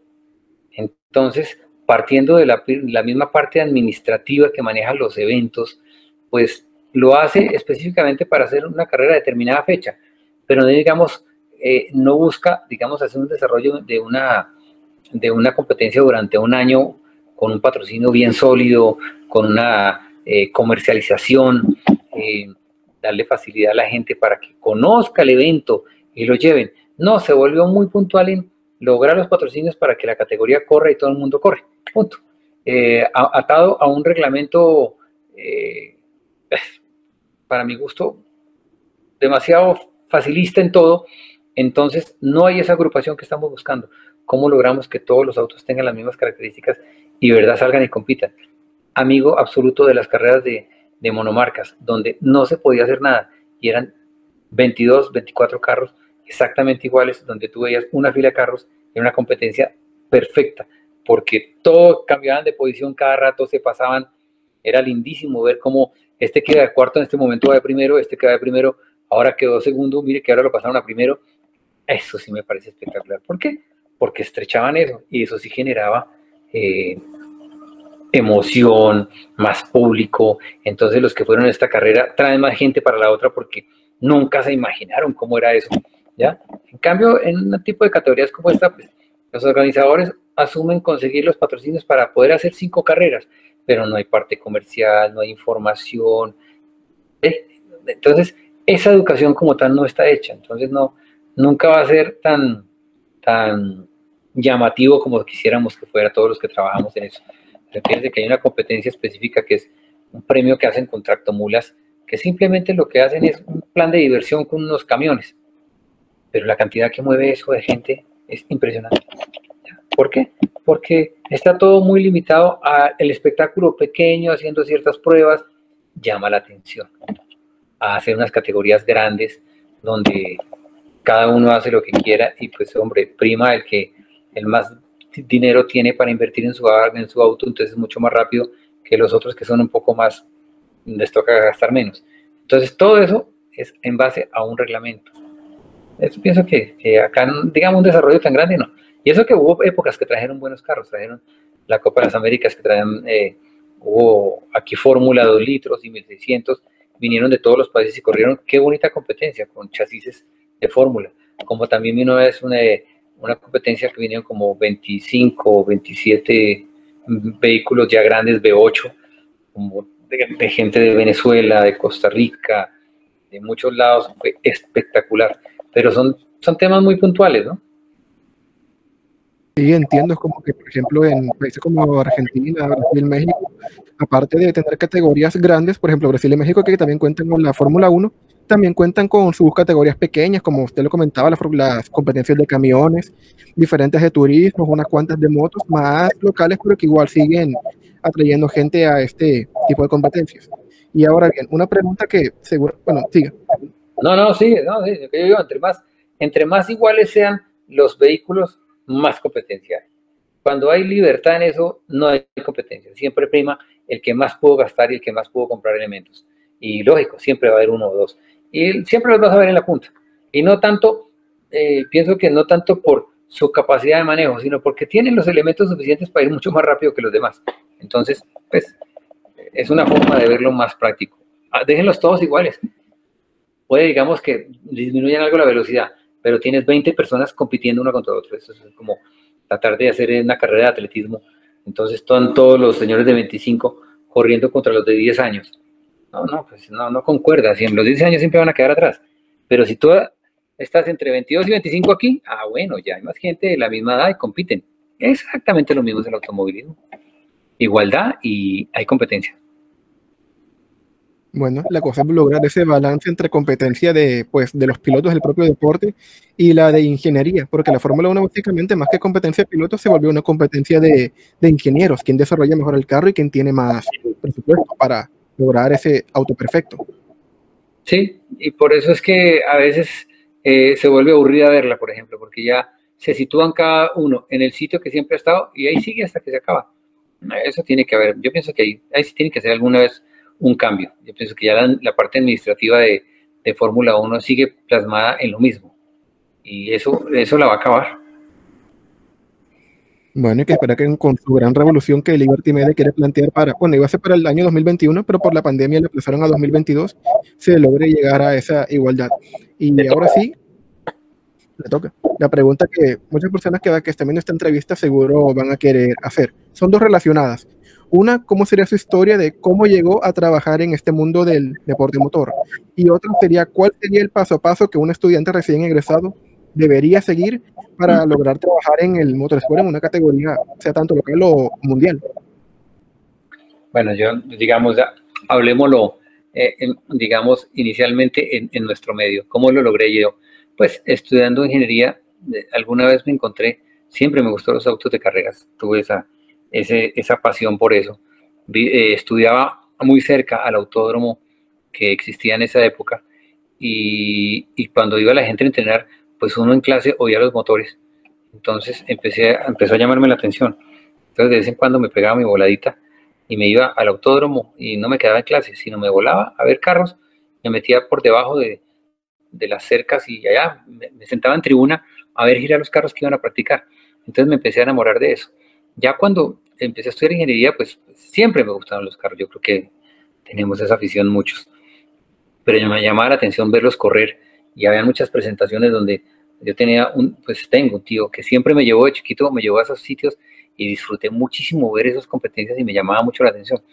Cuando ya empecé a estudiar, en el camino me encontré una persona que todavía sigue siendo un apoyo muy especial para mí, que se llama Jorge Montaño, donde yo fui con overol debajo del brazo y le dije, mire, a mí me gusta este tema, yo quiero trabajar en esto, quiero aprender de esto. Y me dijo, bueno, ¿qué sabe hacer? Le dije, pues cargar el overol debajo del brazo, no sé más. Sé muy poquitas cosas y si lo que he hecho, seguramente no lo he hecho bien. Entonces me dijo, ¿estás estudiando ingeniería? Sí, le dije, bueno, el tema de ingeniería es una base muy importante en el estudio, pero no te va a enfocar en esto. Esto uno lo enfoca uno. Lo que uno aprende ahí, ¿dónde lo pongo? ¿Me dedico a hacer edificios? ¿O me dedico a hacer bodegas? ¿O me dedico a hacer máquinas? ¿O me dedico a mejorar motores y hacer carros de carreras? ¿Qué es lo que uno quiere? Entonces uno se enfocó en eso. Y así empecé a trabajar en eso mientras estudié. Y pues me tocaba clases en la mañana, pues trabajaba en la tarde. Y si me tocaba clases en la tarde, pues estudiaba en la mañana. Y me metí en ese mundo y aprendí mucho.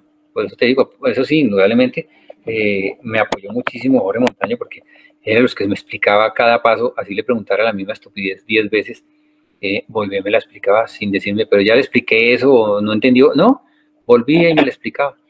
En ese proceso, pues salí de trabajar de él un tiempo y me fui a trabajar con otro gran preparador que se llamaba Peter Golding, un alemán muy bueno, como buen alemán, muy cerrado en sus cosas, muy muy serio y muy estricto en sus cosas, pero digamos como la parte organizacional del tipo era bien interesante, porque trabajaba solo, sin embargo hacía muy buenos desarrollos. Y también complementar todo lo que sabía el tipo de mecánica con lo que hacía Jorge, me pareció bastante interesante. Después de mucho tiempo de trabajar ahí, volví a donde Jorge Montaño y me gustaba, por ejemplo, eso que pues de alguna forma, no sé por qué se perdió, que yo digo que sí lo extraño mucho, es que se reunían todos los buenos preparadores de pronto un jueves, terminaban encontrándose todos en el taller de Jorge Montaño y era una charla bien interesante. Uno pues era el mosco en la leche, por decir algo. Ellos hablaban de su mecánica, de lo que hacían, de lo que mejoraron, esto lo hice y no me dio, pero yo hago esto y me pasó esto, no, es que le pasó porque eso pasa en esto. Entonces, oír esas conversaciones de su experiencia, o actualmente tú te metes a internet y consigues muchos datos, pero oír esa experiencia de ellos con unos preparadores de un nivel muy alto, que pues en ese momento era Goldring, Jorge Montaño, Henning Buff, bueno, ellos eran los que más se reunían. Habían otros también buenos, pero pues poco socializaban, pero ese tema, especialmente esos tres, era interesantísimo. Era un tema como sentarse usted a oír hablar de literatura con García Márquez, el otro que escribió el chileno o el argentino, y se pongan a hablar de libros, pues usted se inmovilaba oyendo todo eso y decir, no, pues pucha, yo solamente tomaba nota. Y después le preguntaba, oye, este dijo esto, ¿qué significa? Entonces, de eso aprende uno mucho. Entonces, la universidad te da una base teórica de las matemáticas, de todo perfecto, pero el desarrollo lo haces tú, acá en Colombia o afuera del mundo.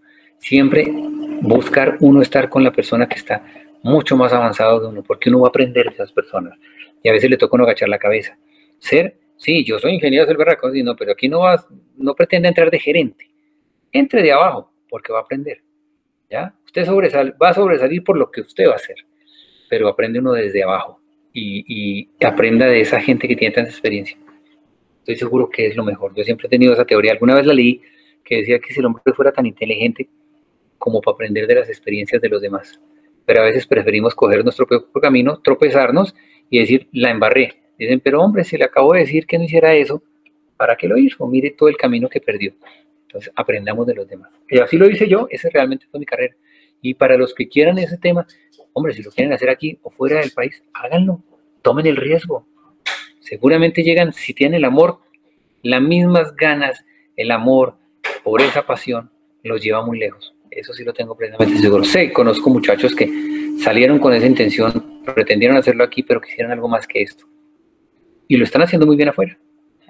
No les interesa ser popular, ni salir en televisión, ni que lo muestren, pero están metidos en un mundo donde ellos se enamoraron de ese mundo y tienen unas labores muy bonitas, pero en otros países, y hacen su preparación, están en carros de competencia, trabajando para equipos de Fórmula 1, etc. Y lo han hecho porque eso les apasionó y no tuvieron miedo de hacerlo, y es lo que les digo, no tengan miedo de hacerlo. Ya a mi edad yo no lo hago, pero son jóvenes, háganlo, arriésguense, créanme que van a llegar muy lejos. Si aman lo que quieren hacer, lo aman con verdad, la verdadera pasión, llegan muy lejos, estoy seguro que sí. Listo, total, esa respuesta pues me parece algo muy interesante y un paso a seguir muy importante para todos los demás. Como por ejemplo desarrollar tanto las habilidades blandas, aprender de los demás, investigar de los demás. De hecho, esta propia entrevista es como que una prueba de lo que usted mismo está diciendo. Esta la hicimos con el objetivo de entender más sobre estos temas, contactar a alguien que sepa más sobre estos temas, ya que acá en Barranquilla pues no se toca mucho. Y en la propia universidad los profesores saben muchísimo, pero no se enfocan tanto en esta área. Y decidimos ir más allá en la división del canal de YouTube para tratar de traer este tema más hacia los estudiantes. Yo me incluyo y Santiago también. Me gusta mucho este tema y hay muchos que también les interesa, pero acá no hay como que tantas posibilidades o uno no las tiene tan a simple vista. Y decidimos pues buscar así consejos de los demás para saber cómo encaminarnos hacia ese camino. Es cierto, y hay que sacrificar muchas cosas. A veces uno, digamos, no se lo vuelve un sacrificio no ir a una rumba, porque ama tanto ir a meterse debajo de un motor para terminar de arreglarlo, que uno lo hace con el amor más grande del mundo. Y dicen, pero ¿por qué no fue a la fiesta si estuvo buenísimo? Mire, créanme, no le importa. Yo me acuerdo la primera vez que hice mecánica y dejé de hacer cosas que me gustaban, jugaba fútbol, y alguna vez había un partido donde era importantísimo para el colegio ese partido de fútbol y nos encontrábamos y el equipo. Íbamos en un carro y se varó. Yo sencillamente me quedé arreglando el carro para desbararlo y no entré al partido. Allá jugaron, no supe qué pasó. Yo simplemente cogí una herramienta y me puse a desarmar el carro en el parqueadero para arreglarlo, para devolvernos con el carro en buen estado. No sé si quedó bien, no recuerdo, seguramente no. Pero ¿qué hice? Pues simplemente me guié por lo que me gustaba, por mi pasión. Ya murió, digamos, en ese momento el fútbol para mí, me empecé a meter en eso y estaba en el colegio. Estaba hablando en esta época sería en grado 11. Pero lo hice así por pasión. Se puede, créanme que cuando uno hace las cosas que le gustan con pasión llega muy lejos. Pues total, si uno quiere, como dicen, querer es poder. Y si hay que sacrificar varias cosas, pues en todo trabajo siempre hay que sacrificar lo que realmente no vale para el momento. Una rumba, un partido, un juego, va a ser solo el momento, pero ya está y no te va a aportar nada más. Mientras que esto en un futuro puede que sea lo mejor que hagas en tu vida y ya después tendrás oportunidades para jugar, para ver películas, para reunirte con amigos y cosas así, pero habrás logrado y hacer lo que realmente te apasiona y como dice coloquialmente por ahí, pues uno si le gusta lo que hace no va a sentir que realmente está trabajando porque estás haciendo lo que realmente te gusta. Cuando el trabajo se te vuelve un placer y se te vuelve algo que te llama la atención, ya deja de ser trabajo, ya se vuelve una diversión realmente. Dificultades, para todo hay dificultades, créeme que sí. Bueno, eso me lleva a la última pregunta de esta entrevista. ¿Cree usted que vale la pena dedicarse a esto, independientemente de si estés en un país que sea popular el deporte motor, o en uno donde, como por ejemplo acá, que usted mismo dijo, si hay, es por hobby, pero en otras ciudades aparte de Bogotá de pronto no se ve tanto, por ejemplo acá en Barranquilla no hay autódromos o cosas así? ¿Considera usted que vale la pena dedicarse a esto? Pero claro, es que no tenemos que esperar tener, digamos, el sitio y el autódromo para ir. Tú puedes organizar otro tipo de competencia siendo mecánica. Tú puedes organizar, por ejemplo, piques. Nosotros alguna vez lo hicimos cuando vivíamos en Cali. Hacíamos piques con 2 o 3. Cuando menos nos dimos cuenta, teníamos cantidad de gente yendo con carros y haciendo fila para hacer piques. Entonces ya tocó de parar eso, pues para evitar, porque era en la calle, en algún sitio afuera de Cali, donde era una calle, pues era una entrada en un club donde van 4 carriles y pues a las 7 de la noche ya nadie entraba al club, pues lo cogíamos como pista y terminamos yendo gente y empezamos 4 o 5 fregando y picando y haciendo, y no, ahora arranque usted, ahora yo manejo el suyo, y terminamos llenos de gente que tocó pararlo y ya oficializarlo más en Cali, lo hacían en la plaza de mercado. Entonces hay una zona donde era una pista de aterrizaje, entonces se empezó a hacer ahí y lo siguen haciendo ahí toda la época, que cuando hay piques en el valle, en Cali, lo hacen en ese sitio y todo se fue formalizando. Entonces, ¿por qué esperar a que haya alguien que diga yo lo quiero hacer? Pues uno mismo lo puede ir haciendo y va creando la afición y va apareciendo cada vez más gente, indudablemente, pues dentro de unos parámetros que no se generen riesgos pendejos, pues que sí va a haber riesgos, pero todo eso empieza uno a generar trabajando, y bueno, y eso indirectamente te va generando un trabajo para ti en lo que te gusta. Pienso que sí funciona. ¿No? Yo pienso que una cosa que tenemos que hacer los colombianos es dejar de pensar que todo tiene que estar en Bogotá. Cuando logremos cada uno organizar en otras ciudades lo que generalmente pasa en Bogotá, sería fabuloso. ¿Cuántos quisiéramos estar viviendo en otro lado y que todo funcionara como es? Lo que pasa, se ha dejado centralizar mucho aquí, pero porque todos mismos, en vez de organizarlo, preferimos, no, vamos a estar organizado. No, móntenlo, desarrollenlo y verá que seguramente lo van a hacer hasta mejor. Terminan yendo los de Bogotá allá porque les gusta la idea de hacerlo allá. Entonces, no dejemos esa política de estar centrando todo en Bogotá porque finalmente no vale la pena. Fíjate, ahora Medellín está desarrollando su autódromo porque ya era hora de hacerlo. Cali lo estuvo tratando de hacer, no sé qué pasó porque se detuvo, pero hay que evitar eso. Pereira lo tuvo también en su plaza de mercado. Había competencias en la plaza de mercado muy bien organizadas. Corrí varias veces allá, fui a varias carreras cuando preparé carros y un escenario espectacular. Y era una plaza de mercado. Y se hizo muy bien y se arregló de cierta forma que servía para ciertos domingos cerrarla y competir. Buenísimo. ¿Por qué no se puede hacer en cualquier lado? Simplemente es ponerle las ganas y la gente adecuada, trabajar el 80% en sistemas de seguridad. El resto se mueve solito. Pero dejemos de pensar que todo tiene que ser aquí, no. Se puede hacer en cualquier lado. Ahora, si quieren hacerlo por fuera, pues hombre, en otras partes, en otros países, es una profesión mucho más específica, más de trabajo, más profesional. Si lo quieren hacer a ese nivel, háganlo, claro que sí se puede. ¿Quién dijo que no? El colombiano no es pendejo, eso sí estoy seguro. Así seguramente, bueno, seguramente no estoy seguro que hay mucha gente que realmente le apasiona este tema y en su momento no lo mencioné, pero acá en Barranquilla pues existen no sé si se le podría decir autódromo, pero una pista de piques, y he tenido la oportunidad de conocer personas que han trabajado en autos para correr ahí, y realmente me sorprende que cada vez encuentro más gente que realmente le gusta este tema, sea a nivel aficionado o sea a nivel ingenieril, pero la gente está.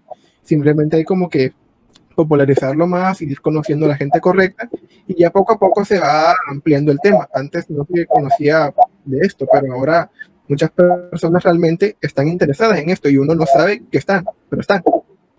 Claro, créanme que esto le gusta a muchos, pero simplemente a veces se conforman con verlo en televisión. Pero si lo empiezan a ver en vivo, créanme que eso llama mucho la atención. Yo dicto cursos y las ganas y el interés de muchos me parece interesante. Me siento de esa edad y digo, qué rico, ojalá no se paren ni se tropiecen, y se tropiezan, pues párese y siga, porque esto también comete unos errores, esa es la vida. Pero sí, yo soy totalmente positivo a que el que quiera ser preparador y sacarle provecho a eso, lo puede hacer, seguro que sí. Pues sí, básicamente el querer es poder. Y ya para terminar esta entrevista, pues Juan Carlos, muchas gracias de verdad por este tiempo que nos has regalado. Ha sido bastante enriquecedor para nosotros y para mí personalmente. Yo estaba emocionado por esta entrevista y he logrado aprender muchísimo. Y pues de parte del CEIM te deseamos que sigas teniendo éxitos en tu carrera y ojalá nos podamos volver a encontrar en otra oportunidad de pronto para otra entrevista y seguir hablando tanto de esta pasión que tanto nos gusta a todos. Claro, a ustedes muchas gracias pues por la confianza. Igual, siempre, pues con la idea de siempre ayudar a todos los que vienen atrás. Me parece delicioso poder enseñarle a todo el mundo y que a veces, de alguna forma, pues contribuir a que no cometan los errores que yo cometí en el desarrollo de mi carrera. Eso es un aporte muy chévere para la gente joven. Háganlo. Y gracias de verdad por la entrevista y por todo este tipo de poder uno distribuir el conocimiento. Muchas gracias a ustedes, más bien. Bueno, Juanca, igualmente de mi parte, muchas gracias. En verdad nos encantó tenerte aquí con nosotros y seguramente esta entrevista va a ser de ayuda para muchos otros futuros ingenieros que quieran meterse a este mundo del automovilismo y pues también darle las gracias al personal de apoyo presente por colaborar en la realización de la entrevista, igual que a mi copresentador. Listo, muchas gracias. Vale. Que tengan una buena tarde. Lo mismo para ustedes, gracias a Dios.